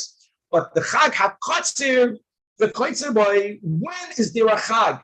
On the Chag, you're doing reaping. Now that's a problem. On the Chag, you're doing reaping? Can't do that. But on the Chag, you're doing reaping. That's Chag HaTzeres. That's the meaning of the Smichos. This is all part of the limud. 1 second. On the day that you're calling a holy day, you're doing then the reaping? Amos. Ilema b'yamtev, tzira b'yamtev, misharim. You can ask, why not? So what did we learn from the Yerushalmi that only Elisha ve'elach? That was the whole theme in Mesechtas Beitza. We're learning basically a lot of laws. We're reviewing Mesechtas Beitza because really anything that which will remain just as fresh as, there's no upside of doing it on the day of. Mela, kneading and on, it's fresher, which is why we can bake bread on Yom Tov. Midrabanan, you can create a fire, you have to use already a lit fire. It's only Midrabanan. But coming back over here, reaping is also even on Yom Tov. And Lulav must mean that the Torah is being merames, that there are days that are still called a holy day in the context of Tashlumin, Simei Choyel. We spoke out the Sikh at the end of last class. But still, the fact that you can bring a carbon, so it's connected to the Kedusha of Yom Tov, and you are allowed to reap. Wow. Elav Tashlumin. Now, don't think that Rabbi Eliezer ben Yaakov, who brought down this brayso, did not know of, and more importantly, does not need the limud of Rabbi Elazar Amar Rabbi Oishi. Says the Gemara, even though we already know his source, we all need the second source of Rabbi Eliezer ben Yaakov. They need each other. One is incomplete without the other, and as the Gemara explains, Elazar Amar Rabbi Oishi, I would have thought that since it's learned from the smichos, right? Chagamatzois, Chagashavuos, Chagasukois, Matashlum Chagamatzois, Asavasias Malacha. Can you imagine? One might have erroneously said, you have Hekish, go all the way. It's called Ein Hekish Lemertz. So there is an Isur of Malacha throughout all of the 7 days, as we mentioned, as we're going to learn a lot more in that Ches. Yeah, Chol HaMoyed, but there's a Moyed aspect. There is an Isur of Malacha. Maybe after Shlomei Atzeres Nami Osir Asiyas Malacha. Maybe there would be an issue with doing Malacha during the days of Tashlumin until Yud Beis. Or again, you're right that David right is telling everyone that there's a shita in the Poiskin that says maybe 13 days. So that's why you need to have the Rabbi Eliezer ben Yaakov. The fact that the Torah says you can reap, reaping is something that you cannot do on Yom Tov. Reaping is something that normally you cannot even do on Shalamoyed, unless it's a davar ha'avid, if you remember, because certain things, if they remain on the field and they're not cut off, then they are overripe. But if it won't be for that, you can't do it. You need that to tell you that Tashlumin is only for Korbanos and for nothing else. Now let's go in the other direction. Even that Eliezer ben Yaakov, had we only had that, don't forget, he came first. He's the Tanach. Then Daf Yud Ches on the top, Lo Yodana, I can't know from Rabbi Eliezer ben Yaakov that there is a time that you are allowed to reap, but it's still considered holy in the context of Tashlumin. But for how long? We don't know for how long. Lo Yodana Kama. How many days? That's Kamash Malon that Rabbi Eliezer ben Aboishia. It's Tafasta Meuta, the Maldik, that we know it from Chag Pesach, it's a total of 7 days. And now the final source for Tashlumim, Zakti Gemara, the second line from the top of the Amid, Reish Lakish Amar. The third source is from a pasuk in Parshas Mishpatim. The Torah says, Vechag HaKotzer. Again, this is very similar to the way Rabbi Eliezer ben Yaakov's Braisa had the limud. Again, the festival of the harvest, that's the pshat. But he's darshaning. What is he darshaning? Ezehu Chag Sha'ata Choigig V'Koitzer Terst Himalerin. Chag means Chagiga. There is a day that you can bring the Chag, you can reap, and you can reap. Again, that's Atzeres. Again, the same problem. Can be Atzeres Mamash. It's either a Yontif Sida B'Yontif Misharei. Must be again Tashlumin, and again the same thing that we had above. So you see. The Reish Lakish also needs to have the limit of Amar Abelazar, Amar Aboishia, from where to learn how long. But there has to be a concept of Chag HaKotzer. Now, this way of darshaning has to be consistent. So the Gemara is going to have a problem with this way of darshaning.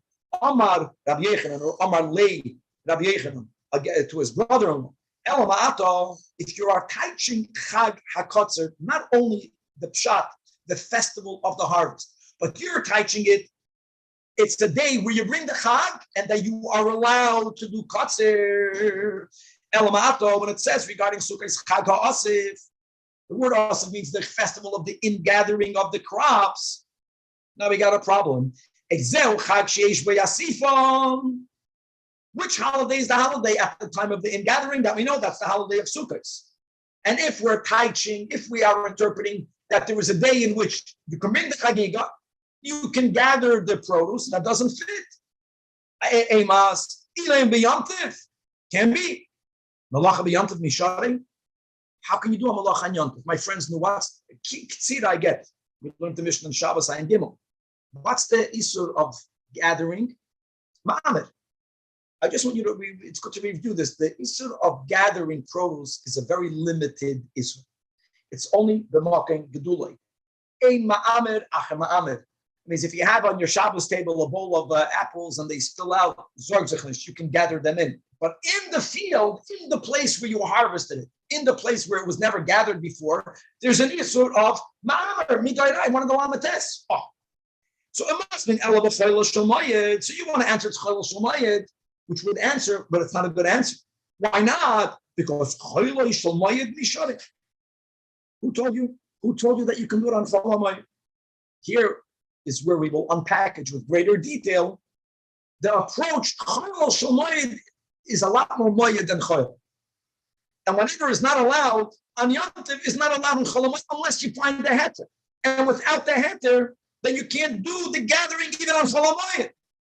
So what's the solution? The solution is, the noise is not good. Ella, Chag Harav is Man Hasifa, that, no, don't give me this drasha that it's the day in which you can bring the Chagiga and which you can do the reaping. A day that you bring the Chagiga and that you can do the ingathering. Oh, it's just defining Elo Chag Haba Bisman Hasifa. It's the simple pshat, the festival that is during the time of the year where you do the ingathering. Hachinami Chag Haba Bisman Ketzira, and therefore he rejects this whole approach of Reish Lakish. All right, and Lefleda, that's the same rejection. Well, let's leave it with Reish Lakish. Okay, no problem. Comes the Gemara and says the fact that Rabbi Yechanan challenged the permissibility of gathering produce from the field in the house on Cholamoyed. Reish Lakish did not respond to Rabbi Yechanan by saying that what? There's no problem doing that on Cholamoyed. Is that not only Rabbi Yechanan, but even Reish Lakish Mechlal betarvayu sfira lohu. They both subscribe to the principle that you may not do work on Cholamoyed, and now Mino Hanamid. And we're going to read the Rashi, like we mentioned, and the Tosfos after we learned a few more lines of the Gemara. And this is going to be one of the main sources where together you have the Machlokes Rishonim, how to read all of this. In other words, L'kula Alma, without having the 5 Atadim that we're going to review in a moment, you may not do work on Cholamayim. And L'kula Alma, this psukim that Chazal bring, the question is, do we approach the sugya as these psukim are only a smachta? Or do we approach this taka to be sources that biblically one is forbidden to do work on Cholamayim? So let's go. So now, what will be the source of this Isur Melacha, the Talmud Rabban? It says in Parshas Mishpatim, as Chag Hamatzois Tishmor. What does the word Tishmor mean? This is the klal. The word Tishmor means loisase. The word Tishmor means Shomreyu min melacha. Guard it, don't do melacha. When? Shivas Yomim. Shivas Yomim. So Limed Al Chaylo Shomayit Shu Asur Basiyas Melacha. These are the words of Rabbi Yoshia. Comes along Rabbi Yoshia and he says, you're right, but I don't need that. Why not? Because I have a Kal V'Chaimen. Now listen to this Kal V'Chaimen. The first day of Pesach, the last day of Pesach, the Torah writes explicitly that you may not do Malach. Now these are days that don't have both Kedusha L'Fneim and Kedusha L'Achreim yet.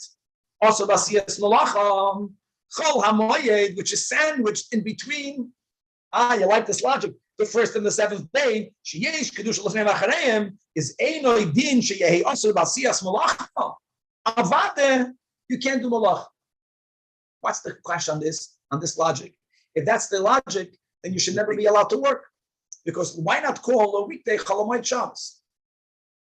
Every weekday you have Shabbos before. That's the logic.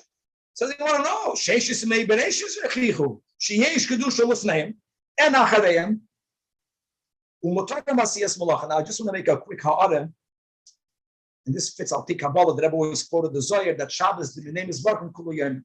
On Chassidus, the emphasis is more that in the beginning of Parshas Bahar, the Rebbe's whole big mimer is the contradiction that it sounds like from one pasuk that when we entered the land of Israel, first we counted 6 years Shemitah, it's similar, and then the 7th year of Shemitah. But there's one pasuk that was mashma that you begin with Shemitah.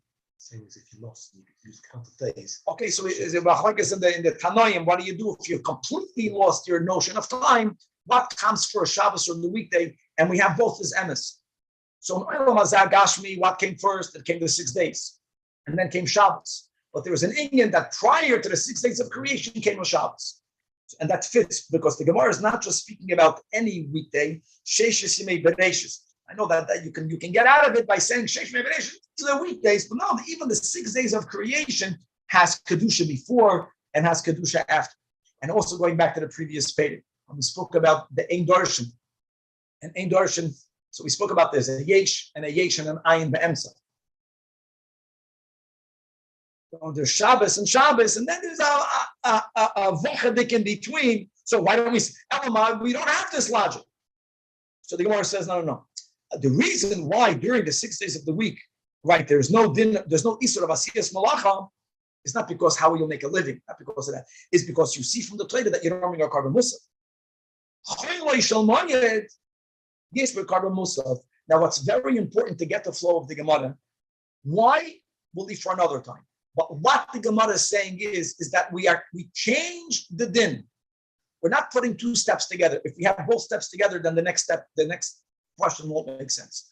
Reject the kedusha l'fnei v'acharein.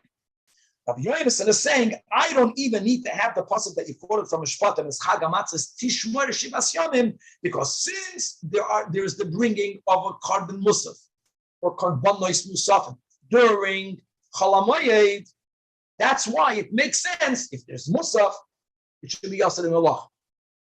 That's it. That's the standalone logic. And now comes a new question: Have a kasher Rosh Chodesh Yechia sheyesh bei carbon musaf or masiyas malacha? Now, Rosh Chodesh doesn't have kedusha l'fnei v'achareim. Many times when the Gemara goes on these back and forths, we start to build up. If this would have been a build-up Gemara, then the next step doesn't make sense. We rejected the first. Now we're saying the reason why it's logical because there's a carbon musaf. So the Gemara says, the Brisa says, what kind of logic is that? You see from Rosh Chodesh that you bring a carbon musaf and it's not asur basiyas malach. Now, even this doesn't contradict the fact that there are certain restrictions, especially that women practice in doing malacha, but it's not your classic asiyas malacha, not even like chalamayah. So the Gemara says, no. Rosh Chodesh, the Torah never uses the words mikra kodesh. That even on chalamayah, the Torah uses the words mikra kodesh, right? Mikra kodesh. Open up a chumash and you will see that this pasuk is written at the end of the parsha of the Yom Tovim, including the 7 days, including chalamayah. It was on everything. So mikra kodesh. That is the shita of Rabbi Yonasan. And now let's continue learning other sources before we're going to go back to the Rashi and the Tosfos. Tanya Idach, another source that what? We're looking for a source that Chayil Hamayid is a day where, in principle, one may not do what we call malach. We're speaking about malach as defined for Shabbos and Yom. It says in Parshas Emor, Kol Maleches Avoide Lo Yisas. Now here's Gavaldik. So this is a pasuk in Emor. Rashi writes, the next pasuk begins, Shivas Yomim Takribu Ishal Hashem. I would like to find the pasuk, but I was looking at it before, and I don't want to waste anyone's time. But in Perik Chav Gimel, there's 2 psukim, and it's Gavaldik. So look at the pasuk. The first pasuk ends with the words Kol Maleches Avodah Lo Yisasu. The next pasuk begins with the words Shivas Yomim. That's Rab David. Even though the pshat Shivas Yomim Takribu Isha. No. Kamaleches avoid the Leisasu Shivas Yomim. Put the comma after Shivas Yomim and juxtapose the 2 psukim. Take away the Seif pasuk. That's the drasha. Limei, that's by Sukkos. This is psukim that we have in Chag as Sukkos.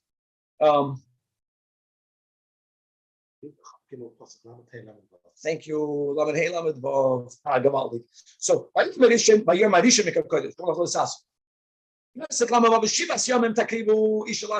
because we just said by Yom, even by Cholamoy, you bring korbanos. But the drasha is, don't focus on the takribu.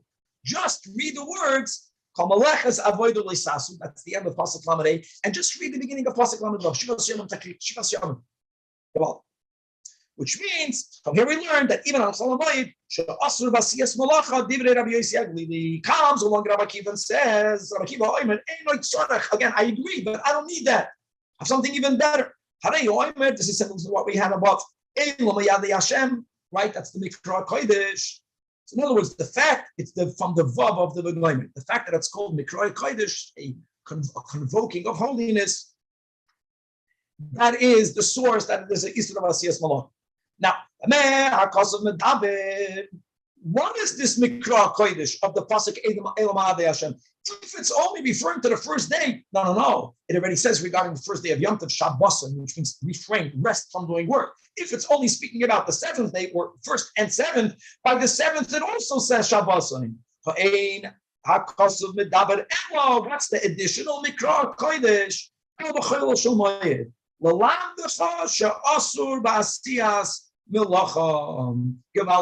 Tanya Idach, a third Brais, and now we're quoting a pasuk from Parshas Re'eh, where it says Sheishes Yomim, we're going into the wide lines, Toichel Matzos. Ubayom Hashvi'i, the word is Atzeres. Who knows Atzeres means a restraint?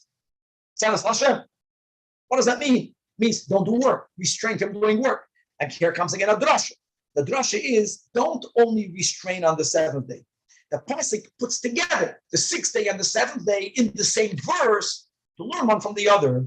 Mashvi'i atzur, there is a commandment to restrain from working. Av sheishes yamim, you have to restrain yourself from doing labor. Atzurin.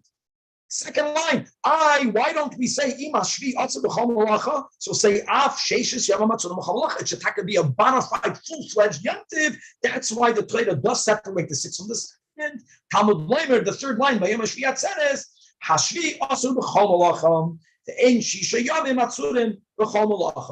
Now, who is going to determine what and what not? This is a very important line. We find this when it comes to the Inuyim of Yom Kippur. This is not a common thing. And let's now go with Shitas Rashi that we're speaking about, an Isur Mido Oiraisa. Normally we don't find so many Hatevim for an Isur Doiraisa, but since the Torah separates the 6 days from the 7th, And the Torah did not define how and what and where, what malacha, yeah, what malacha not. So this is like a mitzvah that's being created in a partnership between God Almighty and the Jewish people. It was given over to the Chachamim. The Chachamim were the ones that are going to tell you, first of all, which day is Asr, which day is Mutter, what does that refer to? Zakarashi, that refers to B'chlal. To determine when Yom Tov is, you have to determine when Rosh Chodesh is. Who determines when Rosh Chodesh is? Unlike Shabbos is Mekadsha V'kaima, no, Yom Tov is Mekadosh Yisrael. That's number one. So first of all, when is the first day? When is the 15th? When is the 16th? And not only that, it's only that they determined what's the day of the month. More than that, even when they already determined that. And now it's the 16th. That's already Chol HaMoed. Even on Chol HaMoed itself, Ezu Malacha Surah, the Ezu Malacha, that is Muteres. And I want to just review that one of the 5 Heterim that was Soran HaKasav L'Chachamim, you have the concept of a David Ha'avei, with all of the pratim that we learned, that if you're going to have a loss of principle, right? Let's not get into the loss of profit. You have a malacha that's called the Tzoyrech Hamoyed. You have a concept called a Maisa Hediyat, right? That which will be a heter. Then you have a Tzoyrech Mitzvah and a Tzoyrech Rabban. These are the 5 rules that we have to review, that we learned in the beginning of Masechtas Beitza. And now I want to read the Rashi, and then we'll read the Tosfos. So middle of the Amid, more or less, Rashi Divrei HaMaschal Ha Harei LeMesaran HaKosav Elo L'Chachamim. That we began in the beginning of Moed Cotton. Thank you for the correction.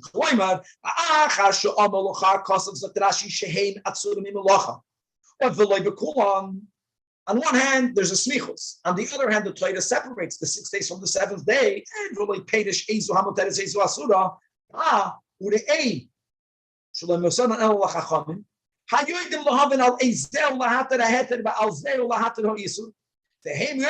Number one, and therefore, that's going to be a full-fledged asur b'chol malacha, and the ezu hu chayla shomayid she'ein asur b'chol malacha. In other words, God says you can't work. The Chachamim define, but when you are doing that which the Chachamim teach, that is what God said you can't work. That's God's commandment. The Torah said on Yom Kippur, that's the most similar din, that ta'anu is nafshay seichem. And we know that ta'anu goes beyond the isur of achil and shesiyah and sicha, which can include in shesiyah, consumption.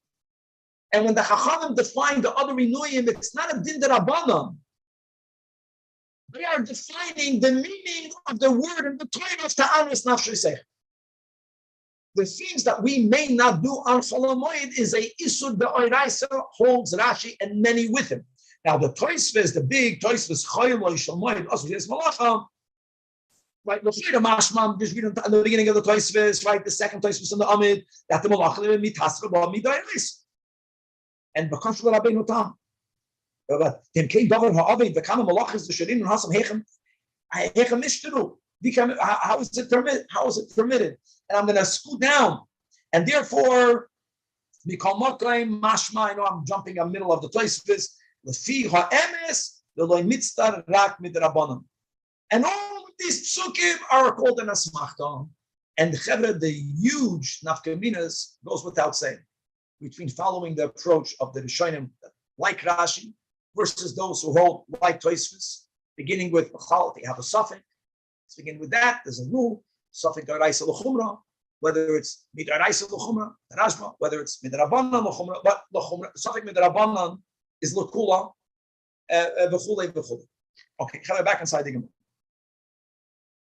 Says the Gemara that we are referring back to our Mishnah and Daf Yud Zayin. The Mishnah spoke about a scenario where people are going to bring the korbanos, even according to Mishnah, on a Sunday, L'mashal, and Shavuos falls out on Shabbos.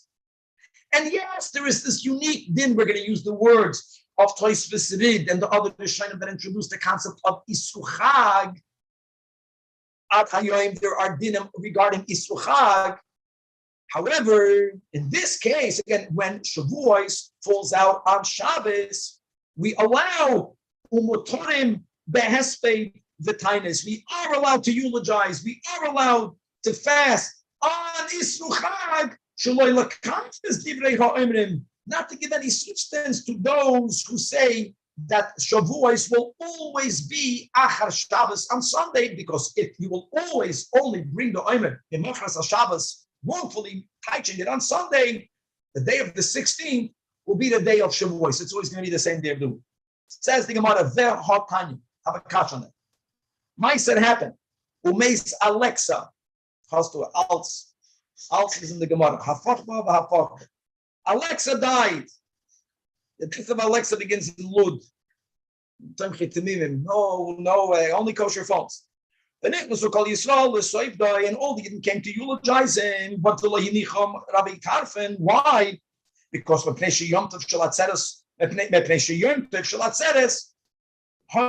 because it was a Yomtiv. A Yomtiv you can't eulogize. And right away the Gemara interrupts this Baraisa. Yomtiv Salkadaita. No. People coming, right? We just quoted in the last Amud that Tchumen, by the way, Tchumen, we should have said, Tchumen is an issue also on Yomtiv, like on Shabbos. Yeah, we spoke out in the last daf. If it's Daraisa, if it's Yud Beis Mil, if it's 1 mil, 2,000 amma, you can't go beyond the Tchum. So it can't mean that people came before the Hesped, right? Yomtiv Salkadaita, Yomtiv Mikasu. Now the second line before the bottom of the Amud. It must mean, no. What happened there was Yom Tavoyach. Yom Tavoyach means it was on Sunday. The day after.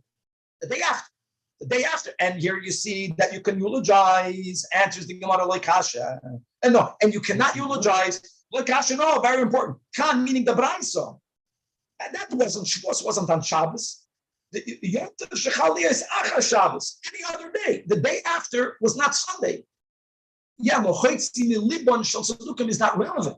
Our Mishnah is the Yom Tov Shechaliyah is the Shabbos.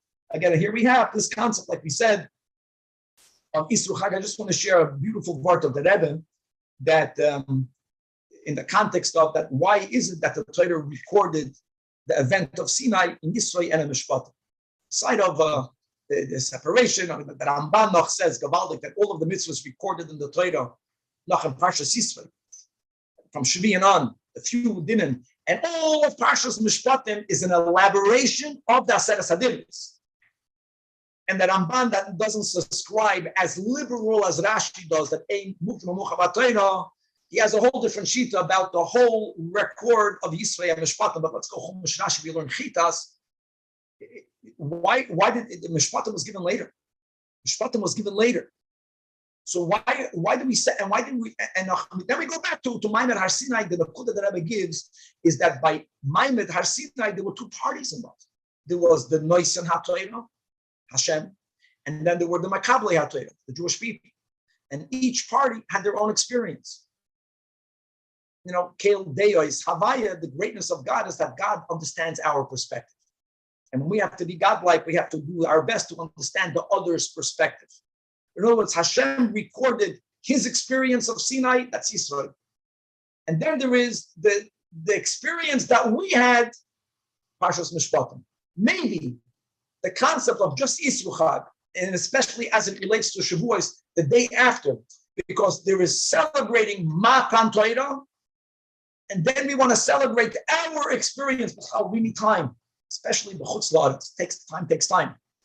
So you have like another day, and there is an extension aside of the tashlumin. There's a special connection of the Isru Chag to Shavuos that we are, so to say, celebrating our moment of taking it all in, halachically expressed now.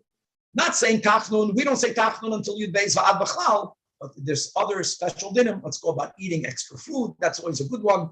Elevating the food, the koyach of kedusha, of going into the lowest activities and making it holy, that we have, which we specifically connect to the day after Yom Tov that we call Isru Chag. Chavre, let us start. We ready? We have another 10 minutes. We're going to turn to that Chai, to that Yud Ches Amud Beis, and we gave a few good words of introduction. And now let's start reading the Mishnah inside. Says the Mishnah, we are going to dinim of Tuma and Tara. I wanted to add one thing. I don't think we said in the intro. Why are the dinim of Tuma and Tara over here? Because we will see that even though there are so many stringencies when it comes to the laws of purity and impurity, there are certain unique leniencies that Chazal gave only over Yom Tov. And since we are learning a Masechta connected to Yom Tov, Masechta Chagiga, that will be the nigladik reason why we're going to first speak about the general dinim of Tumantara, and you will see how stringent we are to better appreciate. Yet, nevertheless, for Yom Tiv, there were and there are a Gavaldike leniency. Says the Mishnah. Noitlin liyodayim, that if one's hands become a sheni, and remember, Chevra, we gave 3 options of how. Number 1, the hands touch something that's tummy on the level of a rishon. Number 2, that we touch scripture. Separated. Stam yodayim ashniyos. Who says you have to wash your hands to eat chulin? The first question the Gemara is going to ask. But in order for you to take away that tumah for chulin whenever needed, you don't need to go to the mikvah, which is normally the only way we get rid of real tumah. The tilas yodayim is enough, suffices to permit you to eat chulin. And even on step number 2, so again we have chulin. That's the lowest level in which it's the least susceptible to tumah. We care the least about it being tummy. One step above that is ma'aser sheni. One step above that is truma. One step above that is kachim. And the highest step is called what we will call mechatos. So says the Mishnah that noitlam la yadayim l'chulin for ma'aser sheni and even for truma. Make no mistake, if a person is a rishon, that was the first Mishnah in Brachas. They have to go to the mikveh. Right? We are speaking about someone whose body is not tummy, only their hands are tummy. It's enough, only netilas yadayim, to allow that person to eat truma, but that's not the case to kachim. For kachim, matbilan. For matbilan does not mean your whole body. If one's hands is tummy on the level of a sheni, what do you need to do? You have to put your hands in memsa, only your hands, but not netila. Not throwing the water on your hands, but immersing your hands in the water. Rashi. Now, and also if you want to touch mechatos, again, it's not enough to do just netilas yadayim. You have to be toivel. You have to immerse your hands in a kosher mikvah. However, in nitmu yadav,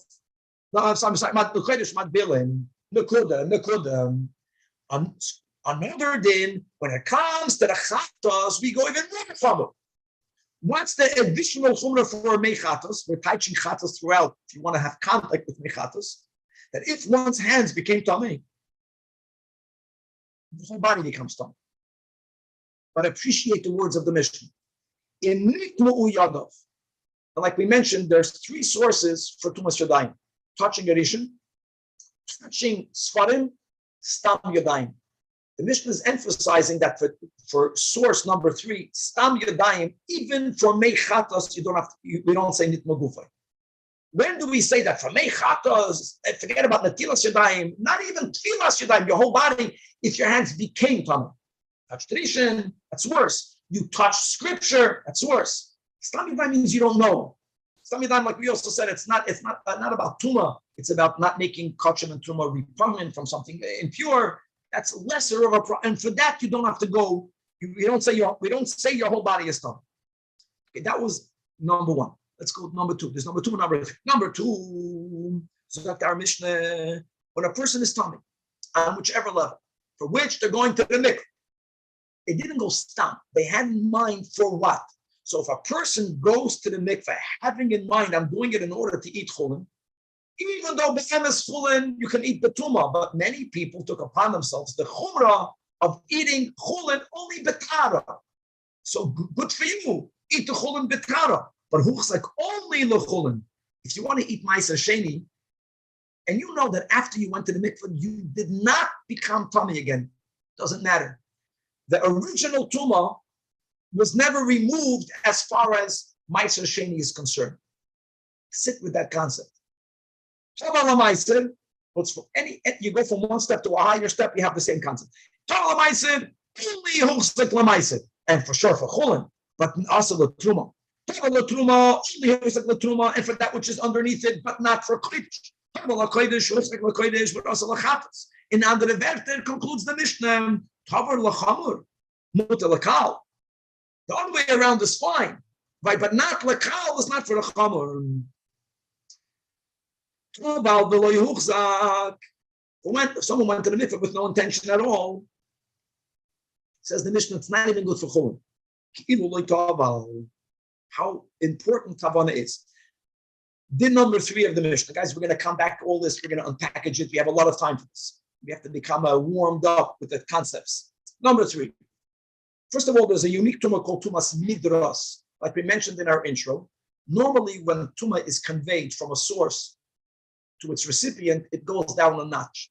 One of the exceptions are by the unique people that are coming on the level of Av, not because they became impure from a corpse, but tumah that is coming out of their bodies made them tamei. As one example of nida, one example is of if they sit on something that was meant to be sat upon, if they lay on something that was meant to be laid upon, then not only do they convey tumah, but that item becomes tamei on their level. That's called tumas midras. Now, another rule. In the times of the second Beis Hamikdash, many people became relatively lax in the laws of tumah and taru. They were then called the Am Ha'aretz or the Am Ha'aratzim in Lashon Abim, versus either the Chaver or the Parush. The word Chaver is used when we are not only addressing tumah and taru, when we are also addressing the dinim of tithing. And here we're focused specifically about being separated from tumah, which is why we're going to use the word Parush. So says the Mishnah that big day Am Ha'aretz, even though the Am Ha'aretz is saying, I know that this garment was not sat on by someone who had the ability to convey tumas midras. Since in his personal life he's not that careful, and he's lying, he didn't notice. Midras leperushim who are eating chulin b'tam. But it's not only that.